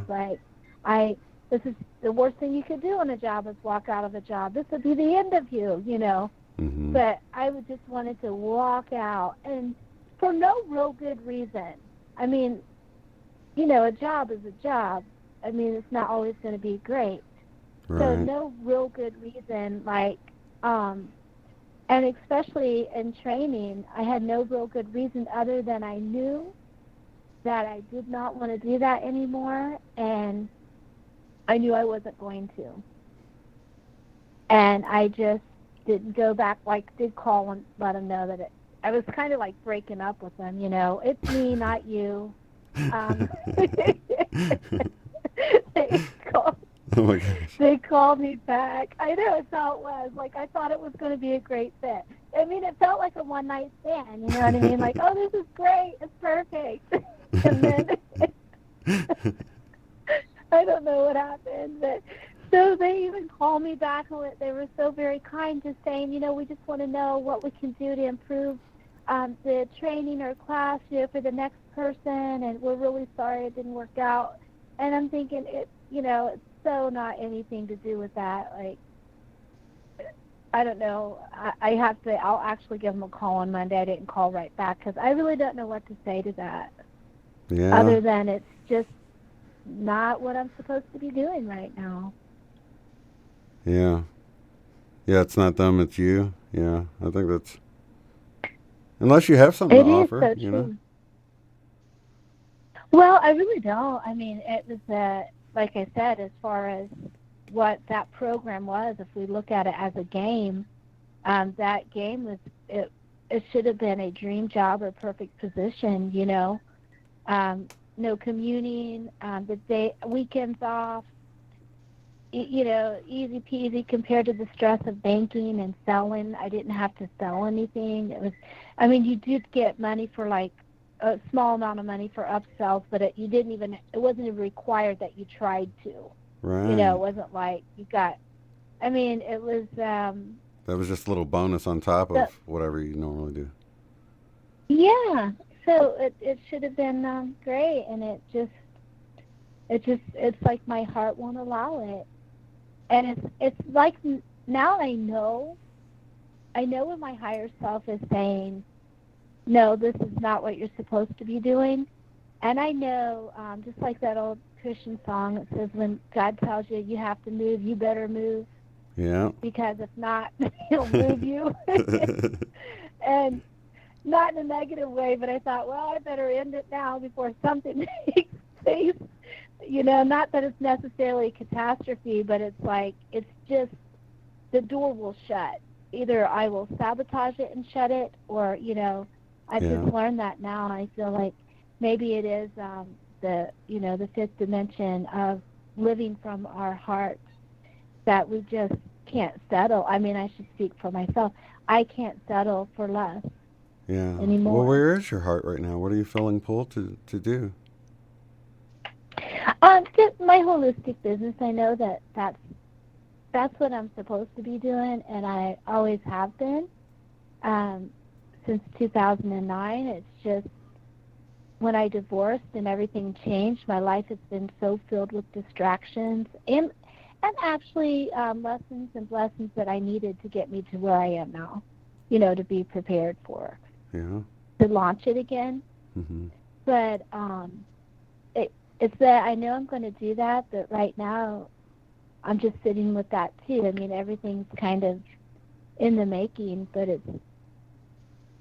I think I just need some downtime, honestly, before I do anything else. And well, you meditate, don't you? Me. Yes, I do, and I've been having some very vivid dreams too. Mm-hmm. When I meditate in different ways. Like, I used to do walking meditation and prayer, but it's been pretty cold, so I haven't been walking and doing that. But I'm praying and meditating all the time. But for me, lying down, I can go into meditation and then, you know, drift right off into another dimension or dreams. But I had the dream, what's happening with my dreams, I seem to be more kind of acting out or waking up in them or with them. Mm-hmm. And I think it was last week, I woke up and my boyfriend said I had rattlesnakes, baby rattlesnakes. And I remembered my dream. It's like I said it out loud, and I remembered it when he said that. I'm like, yeah, oh no, I dreamed of, I don't know if it was like, I picked something up, and there was little baby rattlesnakes. And I think I got bit by one, in my dream, I kind of remember getting bit by one, but then there was like a medicine man there that said, no, it's okay, you'll be okay. It's almost like I drank something, or there was some reason to why it didn't affect me, but I'm not real clear on that 100%. Mm-hmm. And then, so I look up snake medicine, and I'm thinking it could be both good or bad. And of course, I'm going to choose the positive outlook on it. And then, but I just heard today that baby rattlesnakes, it was actually in a movie series that we watched, which is Homestead Rescue. Mm-hmm. They said, yeah, the baby rattlesnakes are more dangerous because they cannot stop their venom or control the venom. Oh. Like an adult rattlesnake can control how much it releases, according to need, but a baby rattlesnake cannot. So, whatever that means. But, so I had that, and then I woke up growling. I think it was last night, but I was dreaming of this dog was coming to the end of my bed. It was almost like my pet, but it didn't look like my pet. But in my dream, it seemed like I knew this dog. And it just started growling and wanting to bite at me, like almost attack me. Yeah. And so I started growling back at it and like, I'll bite you too. And it woke up. So I'm in a dog fight. Maybe I was a dog. I don't know. In my dream, I'm in a dog fight, and I wake up and I'm growling, like, and I'm like, oh my God. My boyfriend's probably thinking, what's next? That's pretty cool. I'm sleeping on the couch. Yeah, so things like that. But another new thing that's taken place in the last couple of days is I've noticed that I'm seeing tags on clothing and furniture that I hadn't noticed or seen before. Wow. And yeah, like in my truck, I see on the upholstery this tag there, and I know I didn't see it there before. It's in a really weird spot, and I would have noticed it, vacuuming it, and you know what I mean? Like, yeah. it's like on the seat in a really weird spot. And I was going to write it down to see if I could cipher a message out of it, but I didn't because I've just been busy today.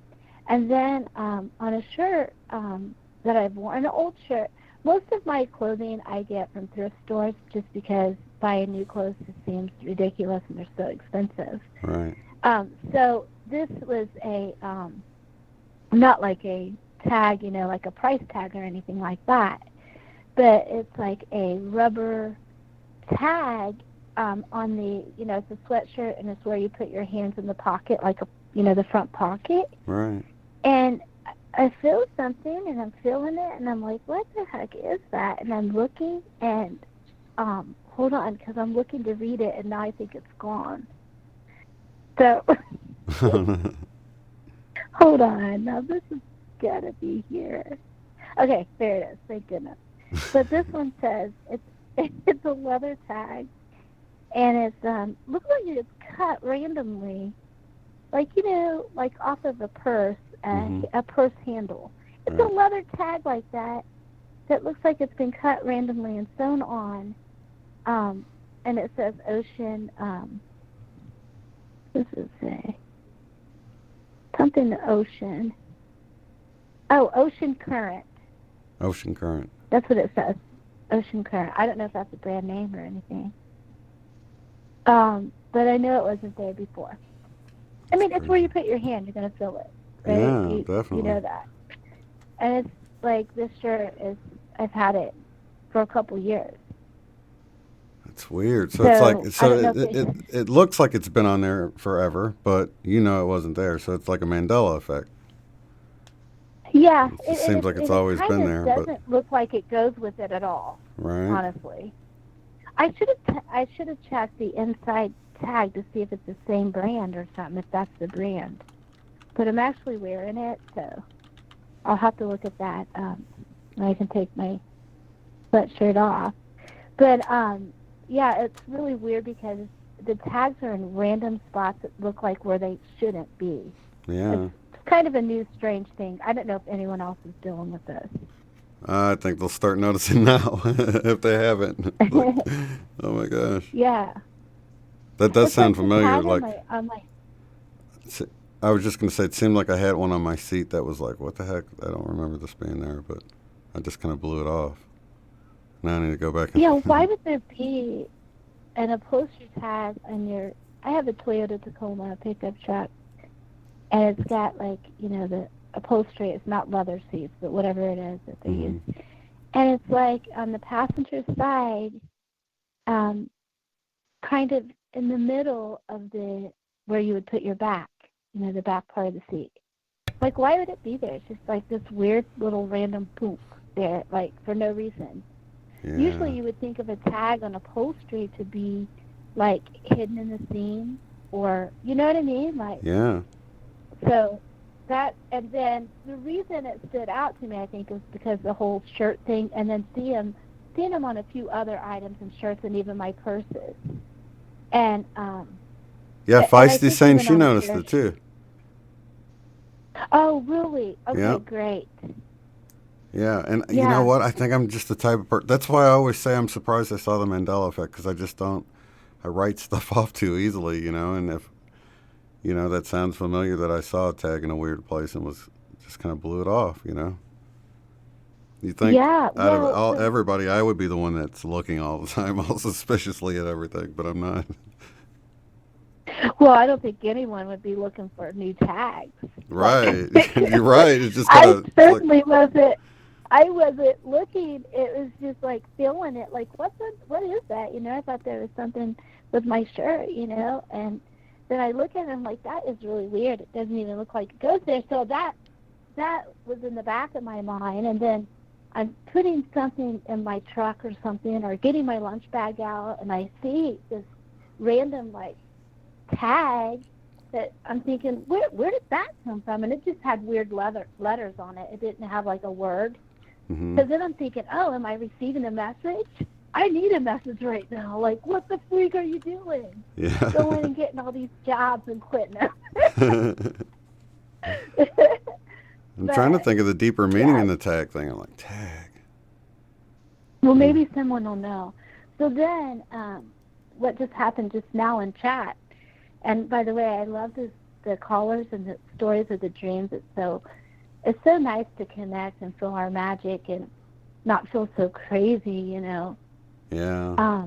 Which I'm sure other people experience it. They just maybe don't talk about it like we do. Yeah. But can't help so it. my cat has been acting so weird the last couple of days, and like meowing and rolling on the ground and stuff. So I thought, and that's usually, I'm going to say this now, but I didn't say this in chat. But usually, if she's hungry, she will meow and, you know, roll around and be dramatic, like, you got to go feed me. Because my boyfriend actually took over feeding her because of my work schedule. And so she has unlimited dry cat food in the garage. So she can eat it anytime she wants, like in one of those self-feeders. And, but we give her canned cat food also. Well, so it was almost like she was hungry, wanting to eat. But we knew she couldn't be because she's been fed. You know, it's like, oh, I fed her. So then I thought maybe she got in the catnip, you know, because we do have catnip, and maybe it sprung up or something. And she has a catnip toy. But she was even, like, jumping up on the chair and biting Chris. Biting, not mean like I want to hurt you, but playfully biting at him, like trying to tell him something. Yeah. And then she's looking at me and meowing, like trying to tell me something. And I'm like, okay, so I pick her up and hold her, and I'm like, okay, what are you trying to tell me? You know, and the first thing I got was something to do with the electric in the house, or maybe I felt like she was like warning us about something.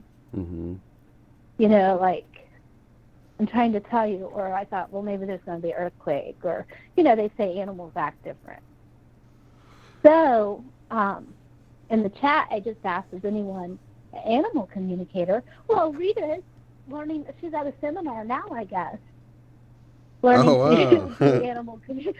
Yeah, well, so then the little gal, Sarah's son, she said, he talks to animals. He's like 5, but I don't know like how real, or he's telling her he's seeing all this stuff. And I'm like, he probably really has a gift. So I had her ask her son, what is Gaia trying to tell April? And he said that her tummy hurts. And then he came back in and told his mom that she's hungry. Well, that is how she was acting. And so maybe, and I did see, which isn't uncommon to see, cats sometimes throw up hairballs or whatever. Mm-hmm. I know it's kind of gross, but it just happens. But so she's an indoor-outdoor cat, so she does what she wants. She goes out for the night or comes in, or but I did see some where she had spit up some of her cat food. Mm-hmm. So I was thinking maybe she knows there's something wrong with the food. You know how you can get bad batches? Yeah. So then I had her ask her son, would she like me to, because the funny thing is I bought a chicken to cook for my dog, because we give her dried dog food, but then give her like deer meat and, real meat. Right. That we make for her. And so I thought, well, maybe she'd like some real chicken. But he said she wants raw meat. Mm. So isn't that interesting, this little 5-year-old? Yeah. Low on iron or something, maybe? I don't know. Maybe. She looks pretty healthy, and she's a fat, healthy cat. She don't look, but how would you know? Some animals you can't tell that kind of thing. Yeah. So, did you hear Kelly earlier talking about tidy cat and tidy cats? Did you know about that Mandela effect? No. Okay, because I'm not aware of that one. Okay, so it was tidy cats to begin with, and then when I heard about it, it changed to tidy cat. And, I was like, I've never had cats, but tidy cat didn't sound right, from commercials and stuff. But I wasn't like 100% sure, but it switched back now, to tidy cats again. Is that the kitty litter? Is that the kitty litter? Yeah, I do remember seeing that. Now, tidy cat, there was so with it being a Mandela effect, he's saying you can't find tidy cat anymore, or right now, but that's what it was when I first saw it. When I first saw it, you couldn't find tidy cats. You could only find tidy cat. You look at the history; it was always tidy cat. And then I find out today from Kelly that it switched, and I went and looked again. I'm like, oh my gosh, it all switched back. That's so weird when it switches back. That's another huge flip flop for me because, like I said, when you're not really sure the first time around and you really think about it, and I was pretty sure it was, but I wouldn't have put it in my 100% pile because, but now I can because now that it's switched back, I'm like, oh, okay, it's for sure definitely Mandela effect. It's always been tidy cats. I remember, this is my piece on that. Mm-hmm. I remember, number one, I was pregnant most of my life. Getting pregnant. So you can't be around kitty litter when you're pregnant. You can't scoop it or anything that has something in it that really can cause birth defects and stuff with the baby, for real. Right. Mm-hmm. Now, I think maybe they've changed it nowadays. But hey, if it gets you out of changing the kitty litter, I say go for it. You're pregnant. You shouldn't have to do that. Well, who wants to have kitty litter? Oh, gross.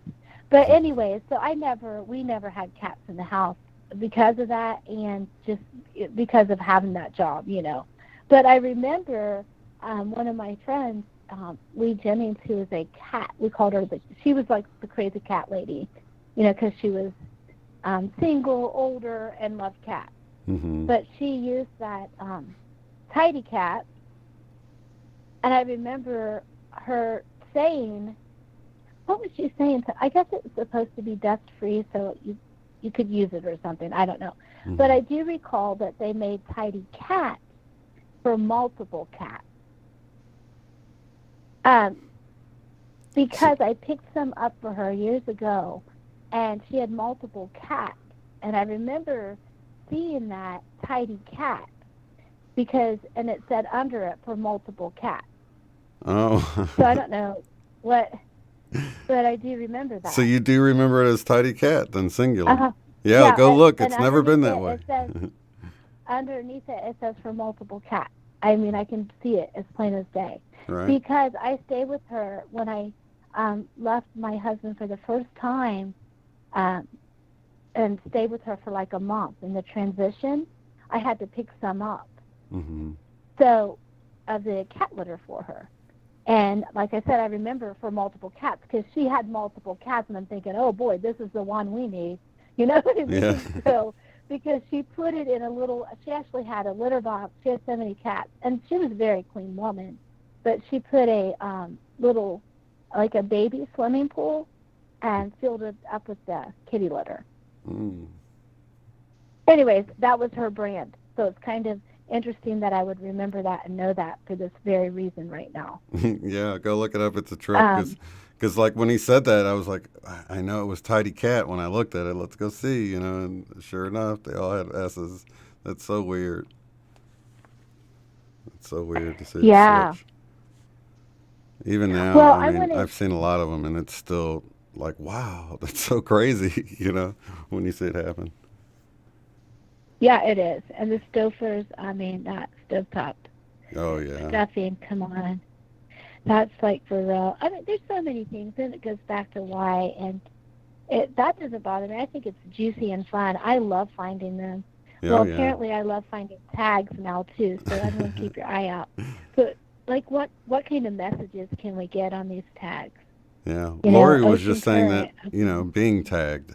Maybe it's, you know, letting go of the being the tag. Well, I think maybe, I don't know, from like a, you know, as symbolic of what you're going through right now, you know, like cutting the tag of, you know, what you think, you know, the job thing and stuff, cutting those ties maybe, you know, where you're tagged as this corporate person or whatever. You never know. I know, like being tagged with a label. Yeah. I get it. Yeah, like labeling Okay. yourself. Limiting. I The was labels are thinking of, limiting, you know? Yeah, so I was thinking being tagged means that they're putting their tag on me, getting ready to beam me up because I told this bad jokes the last time I called in. We'll take that too. Hey, I'm tagged to No, take. you can be tagged. I'll be like, no, tag you're it. Tag Shane. Well, I see in the chat they're recommending that Gaia eats fish or tuna. She hates anything with tuna or fish in it.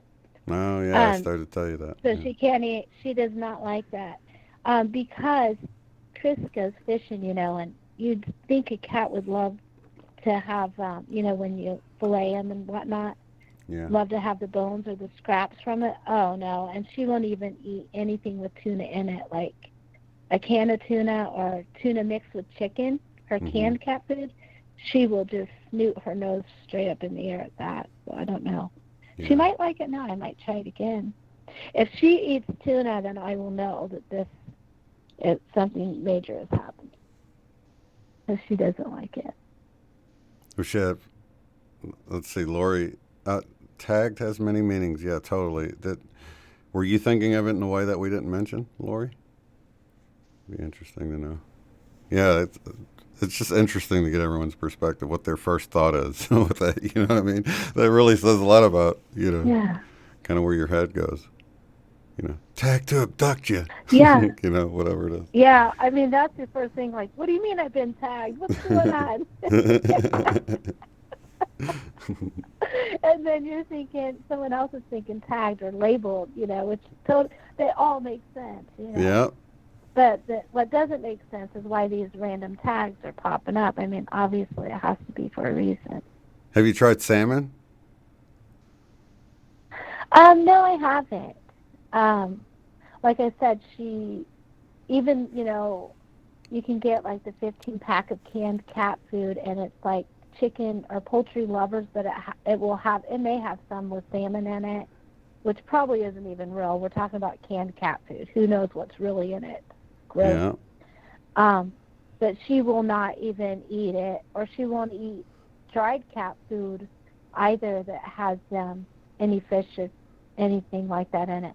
Now, when I get her food, her dry cat food, it's supposed to be all natural, no added fillers, you know, that, because you got to remember, like, I'm a pretty much organic chick, so I get the good stuff.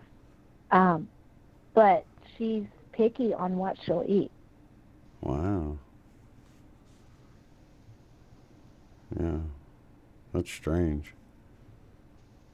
So you said raw chicken is all she really wants to eat. Well, no, that's what her son recommended. Raw. He recommended raw food. No, she eats Friskies, canned cat food, and then the all natural poultry lovers for the dried cat food. Like it doesn't have any corn or fillers or anything in it. Yeah. And she doesn't. She goes, like I said, she's outside most of the time unless it's all according to the weather. Like right now, she's in tonight because it's cold out. Right. That's interesting, Lori. Let's see. Tuna has high mercury. Maybe the cat is smart. Okay, so could be being tagged as an universe is tagging you. Same way as Facebook, tags you to get your attention. Yeah. I guess you know what? That was actually my initial thought too, I think. Oh, tag to get my attention? Like a notification on your phone, where it's like, hey. When someone tags you in a photo and gets your attention. Kind of more of a waving at you, winking at you. Yeah. That's how synchronicities are. Yeah, my shirt was tagged with a little leather tag. It says Ocean Current, so I should go to the ocean, I guess. I've never seen the ocean. Really? Yeah, it's breathtaking the first time you see it. I've only seen it a few times, and each time it's like, oh my gosh, I hope it stays where it's supposed to stay. There's just so much water, that you just disappear. Wow. Yeah, but it is breathtaking to see a lot of water like that, and the waves and. Yeah. Yeah. But it could be like getting in the flow. That's what I was going to say a moment ago, because that's sort of that dream I had was saying like get in the flow, just kind of like Abraham Hicks talks about getting in the vortex. You know what I mean? Mm-hmm. Oh, I really like that. Yeah. That feels good. That feels right. Yeah.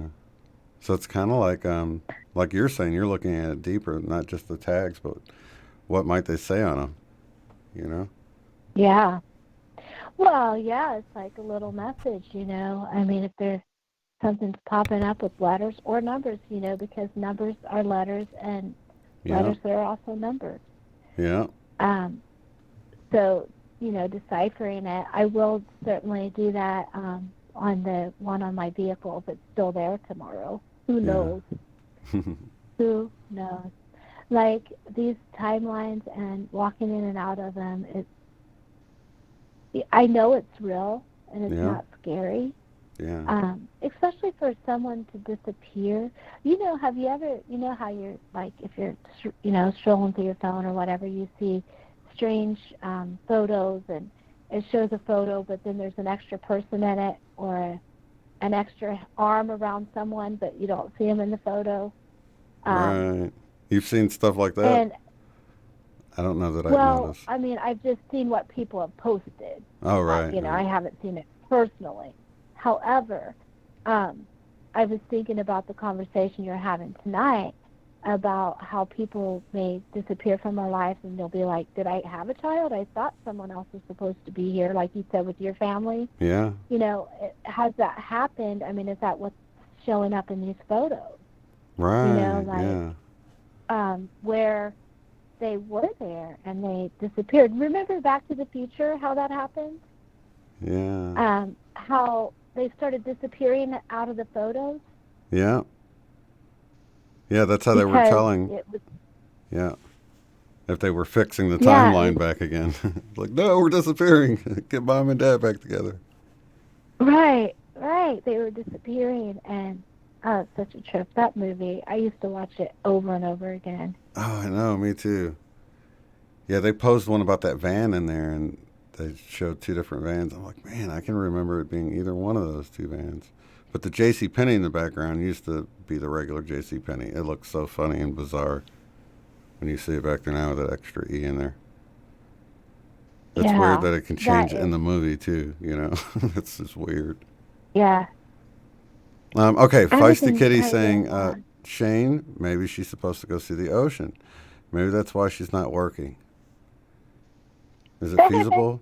Is it feasible for you to head to the ocean for the weekend and go do that? Yeah, I could, but I was thinking about heading to Indianapolis to see Rita. Because that's only a little, it's according to where she's at, it's a little over an hour away. I don't know. Oh, waiting wow. to hear back, I don't know. It would be fun before she goes back. I think, I don't know, where does she live? I'm not sure where we I know up Michigan or something. I know up right by the Great Lakes Okay, somewhere. so, yeah, a far piece, so it might be a chance that we could get together. Yeah, I could go to the ocean. I can't really say I have a strong desire for it, but You just never have. I Maybe. never have. I'm more of a mountain girl. Oh yeah, I was too.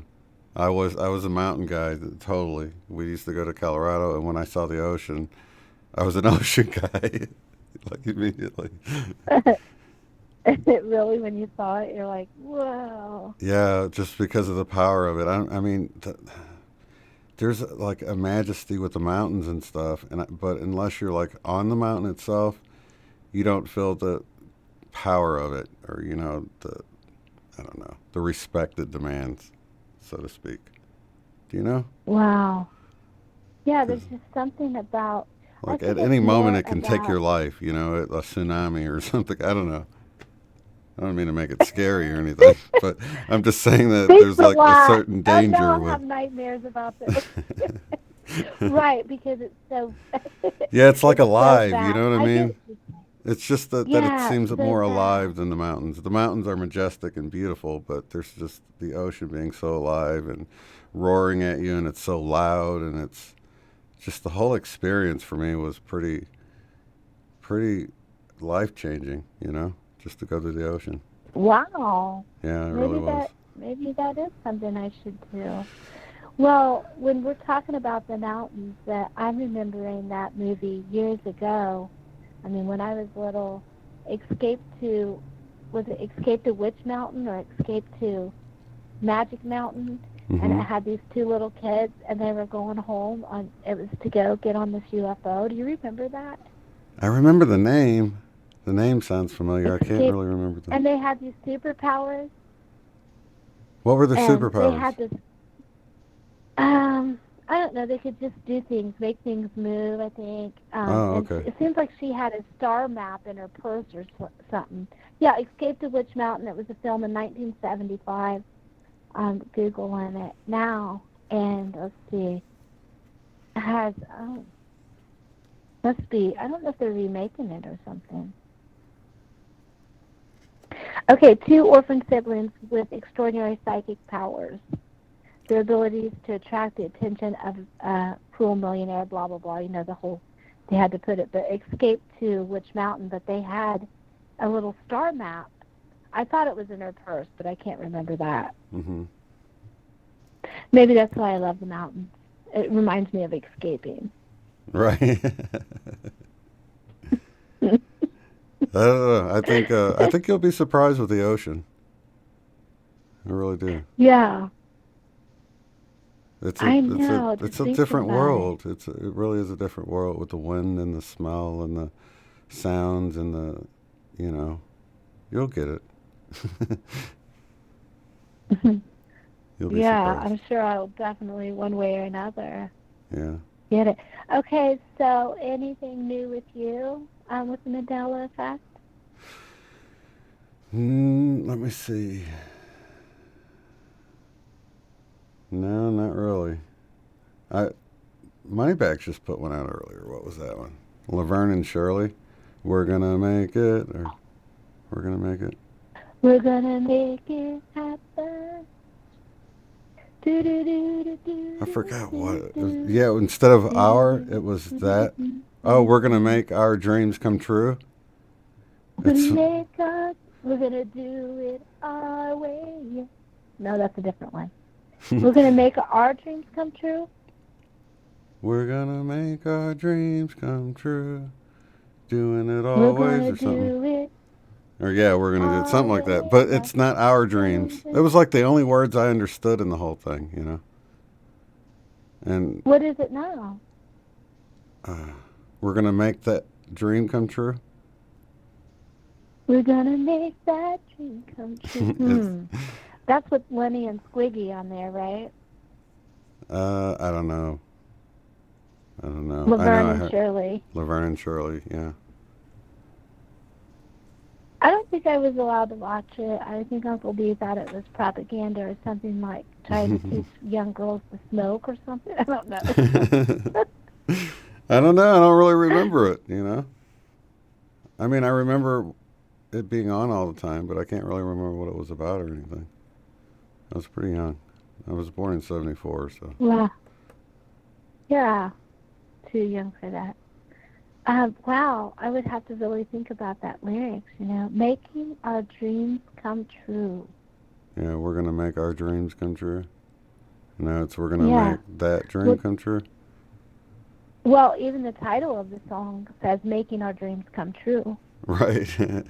Yeah, you'll notice that a lot with those things. How it won't even make sense, you know. Yeah. Huh.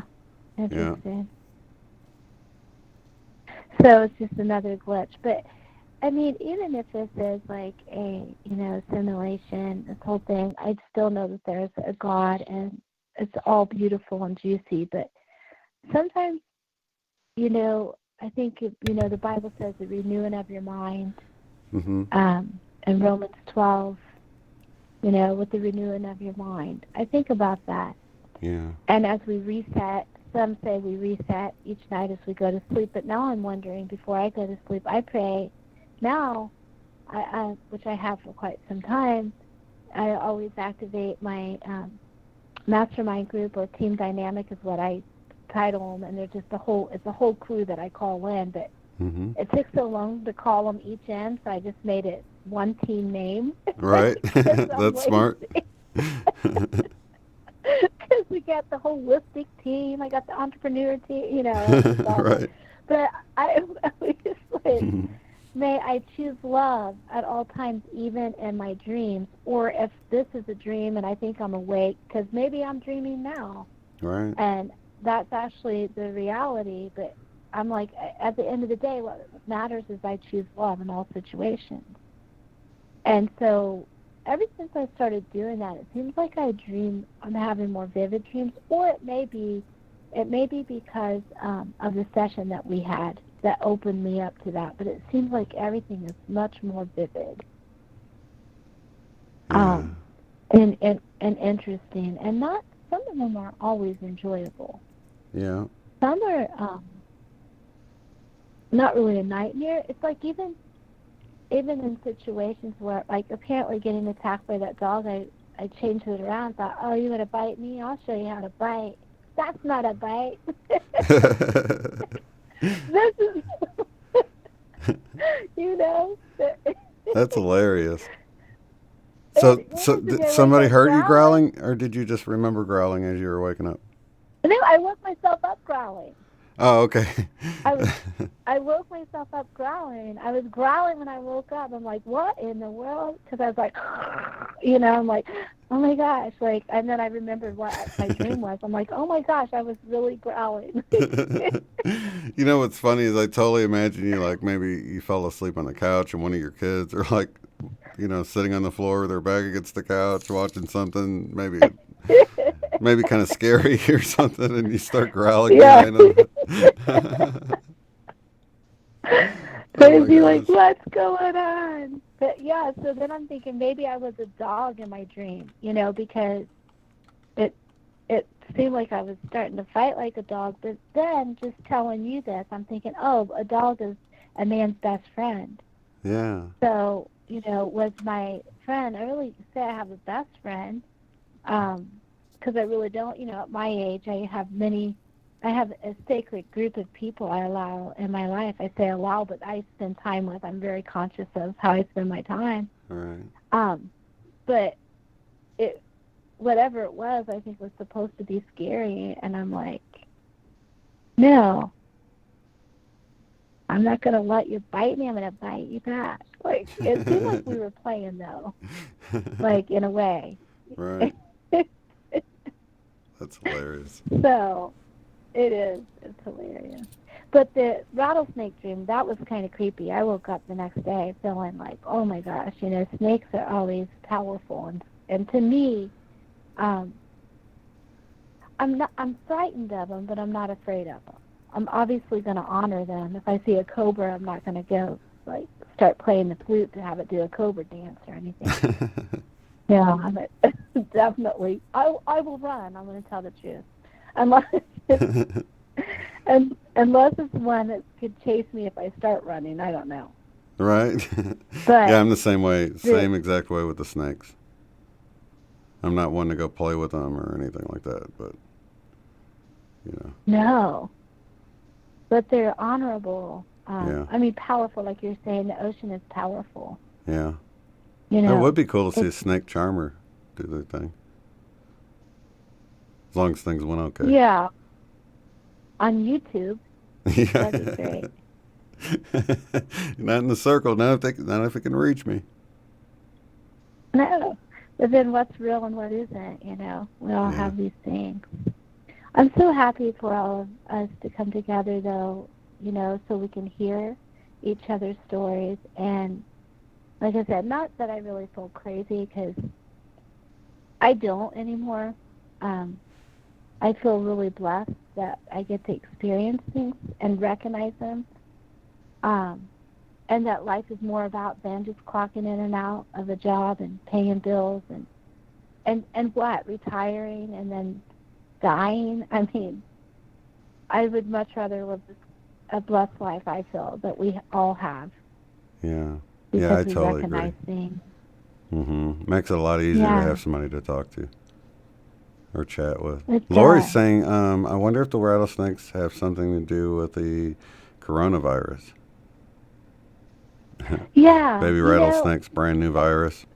But, you know, also snakes represent wisdom as well. So maybe something Yeah. to do. Mm-hmm. No, it's interesting that she said that, because that was one of the things, because of the medicine man, that I said, oh, I think I got bit. And he's like, oh, no, you'll be okay.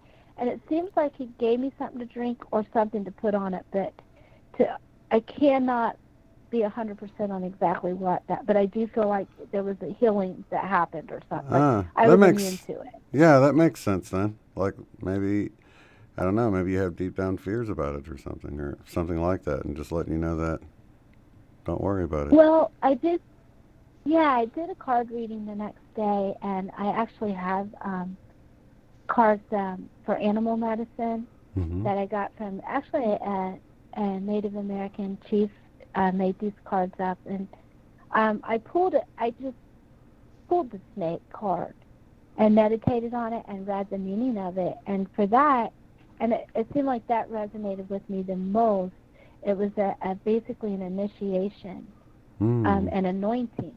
Yeah. It was an anointing of wisdom, like you said, of wisdom and power, and of receiving, like, okay, like that my heart is united with my third eye, and I am moving in that direction now. Yeah. So it was almost like a blessing, because it wasn't like I got sick or anything like that, you know. Yeah. From it, but I did think about the virus, though. That's interesting, because I did think about that. Like, wow, you know. But this virus to me is so. I don't even know if it's real. I'm not focusing on it. I'm not bringing fear and feeding fear into it. Yeah. What are your thoughts on it? I just On think the coronavirus? it's something that, you know, the media always blows up to.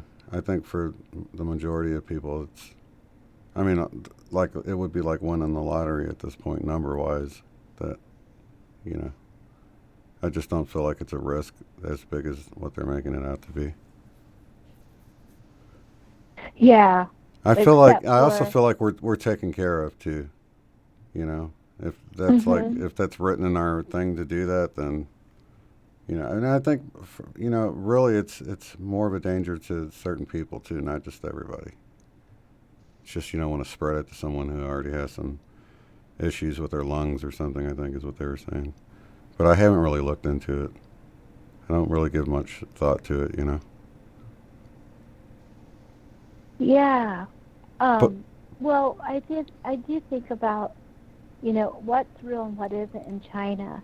But I know I can't dwell on it, so I do prayer and intention. One of the things I do is write prayer of intention on a candle. You know, those hurricane candles or the 99-cent candles you can get at Kroger's. Yeah. I'll write on those and I'll burn a candle.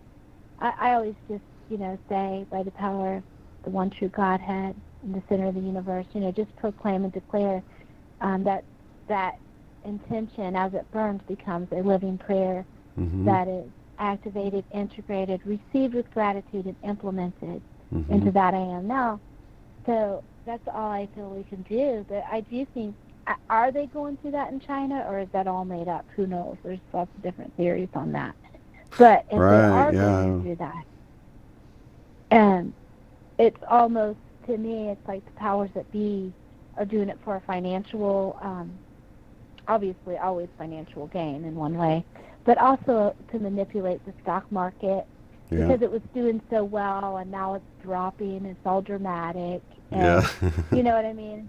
It's exactly. like a big fear thing over the coronavirus, and you're thinking now, you know, they had a big thing that Procter & Gamble is saying there's a shortage. Well, all the diapers and stuff came from China.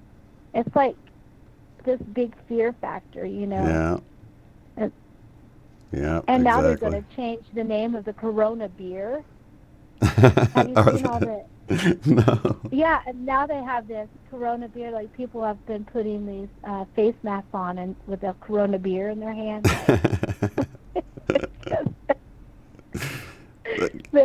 So Corona is trying to get them to change the name of the virus now. It's silly. It cracks me up when I think about it. It is. But, it's just one big show. Yeah, and I just sit back and enjoy the show. You know, what else are you going to do? I don't know if all that stuff. I feel like it's probably going on to a certain extent, but then I feel like it could be amplified. You just never know what's going on unless you got somebody you know that's over there on the ground and can tell you the truth of what's going on, you know. Yeah, and then it's still their version of the truth. Right. You know, so or the way that they, you know, view it through their life, you know. So, like I just say, light a candle and say a prayer. I mean, that's really the power that we have, obviously, coming together, all of us. And if it happens, you know, I'm not saying it couldn't happen. The coronavirus could wipe a lot of people out. But I really would feel it would be as part of the programming of the powers that be and desperation from fear to try to take control of the people again, like if you want to get me on conspiracy theories. But at the same time, it's like, I don't have time for that right now. I mean, I have tags showing up and other things that are happening in my life.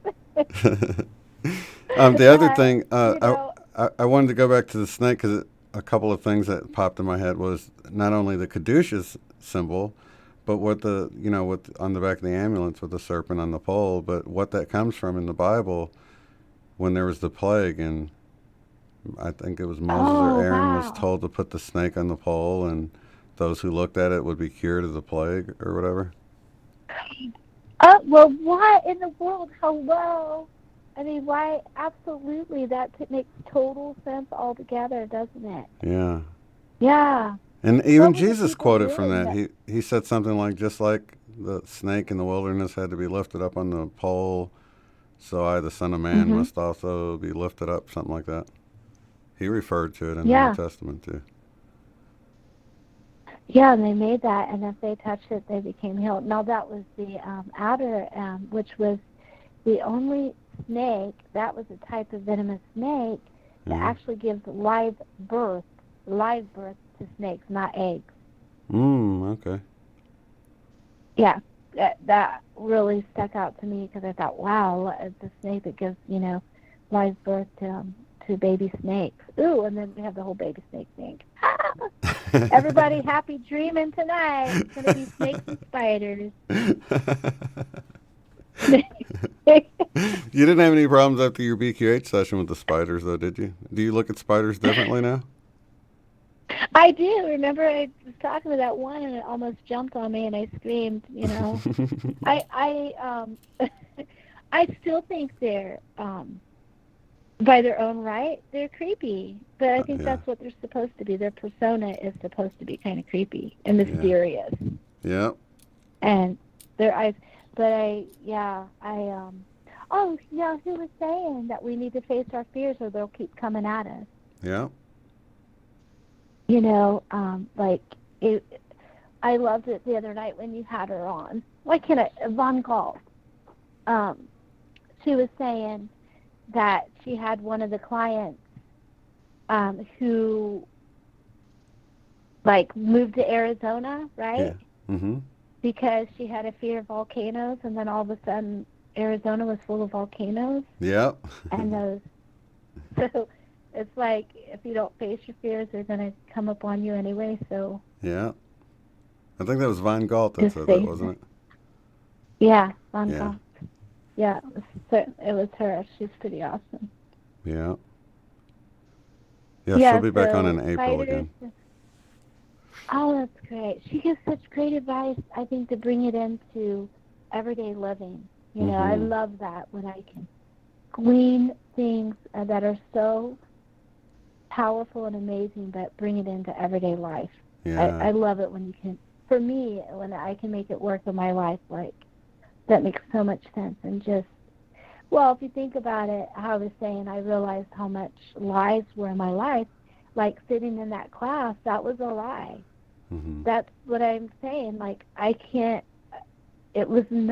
was not supposed to be there, and I knew it. So it was like, okay, I can either leave now, well, finish the day out, but either end it soon, or I can play this out again. It's like Groundhog Day of a career and doing something that I'm not supposed to be doing anymore.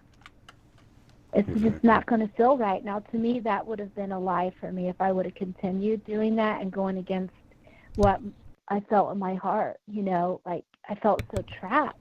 Yeah. And, it felt like I was a hamster on a wheel, in a lab of some sort, if that makes any sense. Oh yeah, totally. Yeah, you can see the game of it. You're like, and then like you were saying, where you're noticing the people, the same characters all dressed up differently. You're like, there's the smart aleck, there's the know-it-all, Yeah. There's Miss Bossy. It's so true. Yeah, I've seen them all. Yeah. Isn't it so true, though? Even in our family, it's like everywhere you go.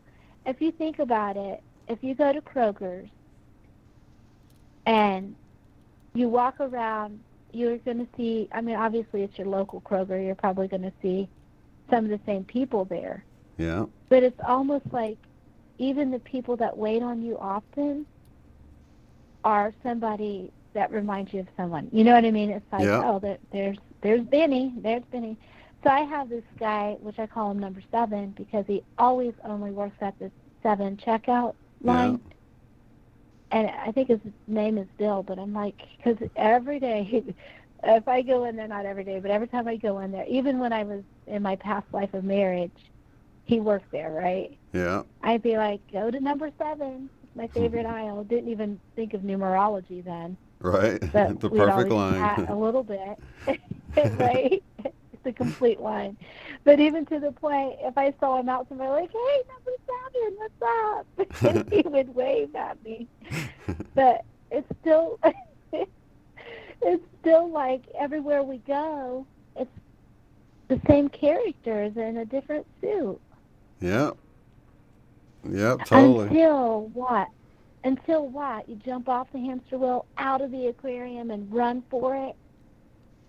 There's got to be a break in that. Like, when can it be new people, or, do you want it to be the same characters? I don't.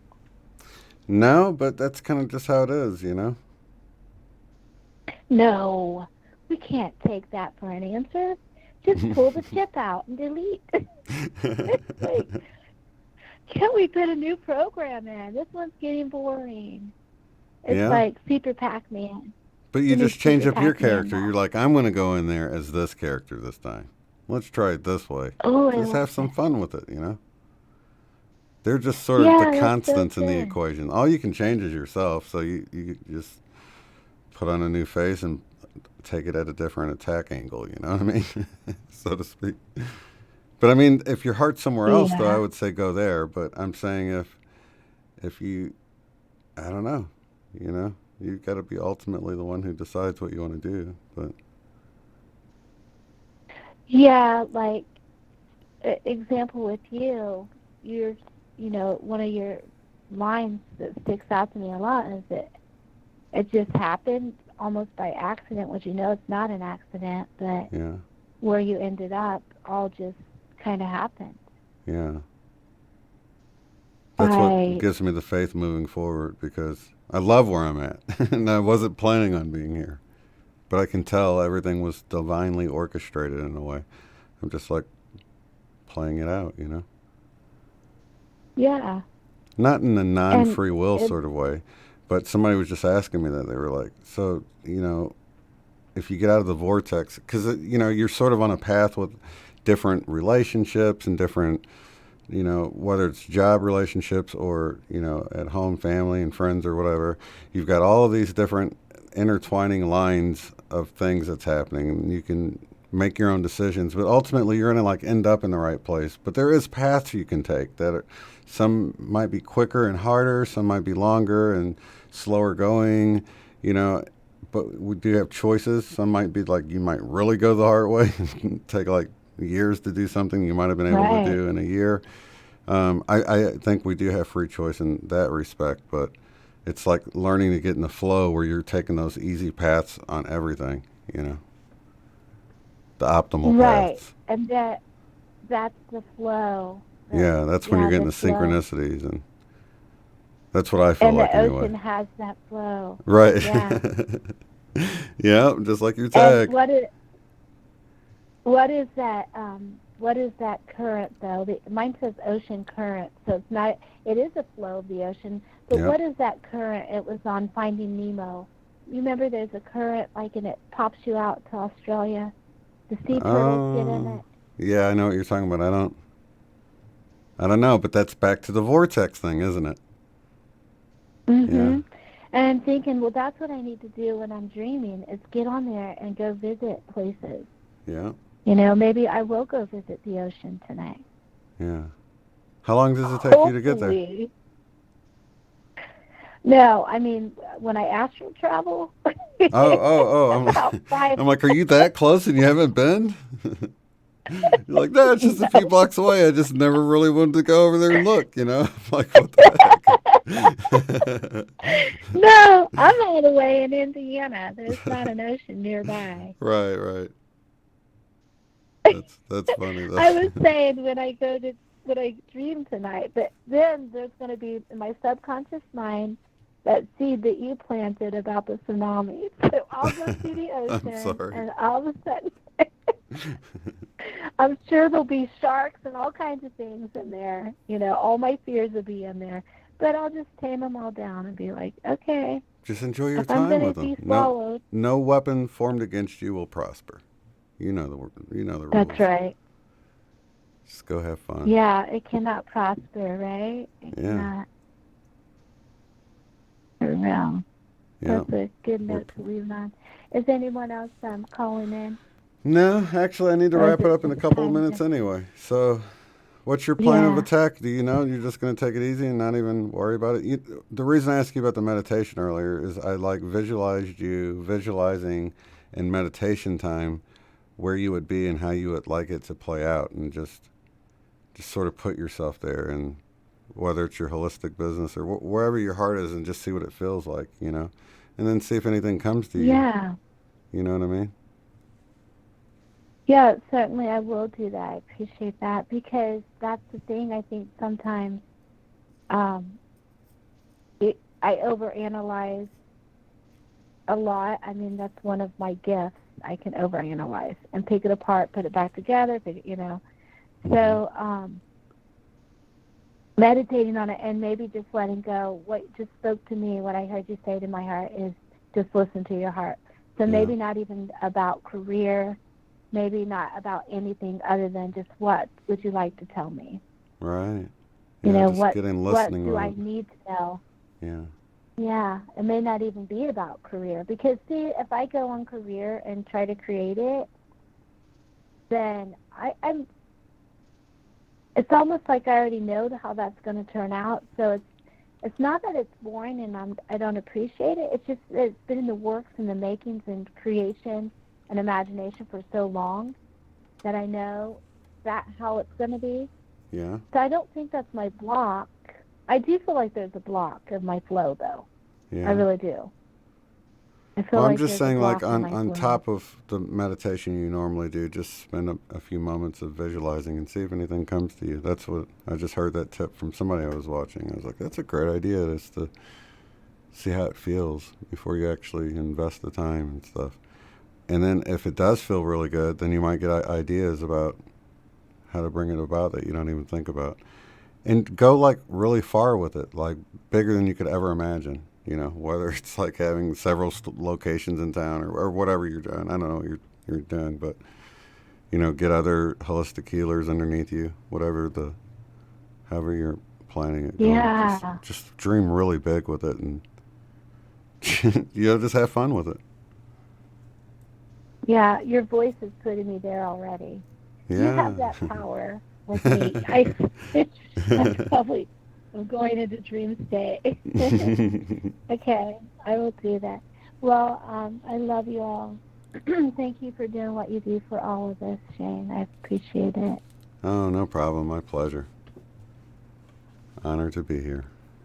Well, I love you, April. I love you guys in the chat and watching later. And we'll see how things go this week. We'll catch up with you next week, April, at least in the chat. Okay. All right. Yep, you bet. All Bye-bye. right.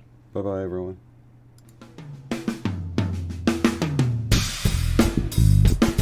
Be sure to check out the website at uotf.net. There you will find the live stream schedule displayed in your local time right there on the front page. Below that, you'll find links to take the Beyond Quantum Healing course at a discounted rate, purchase our book, Mandela Effect, Friend or Foe, in paperback or ebook, or to contact me to schedule a BQH session.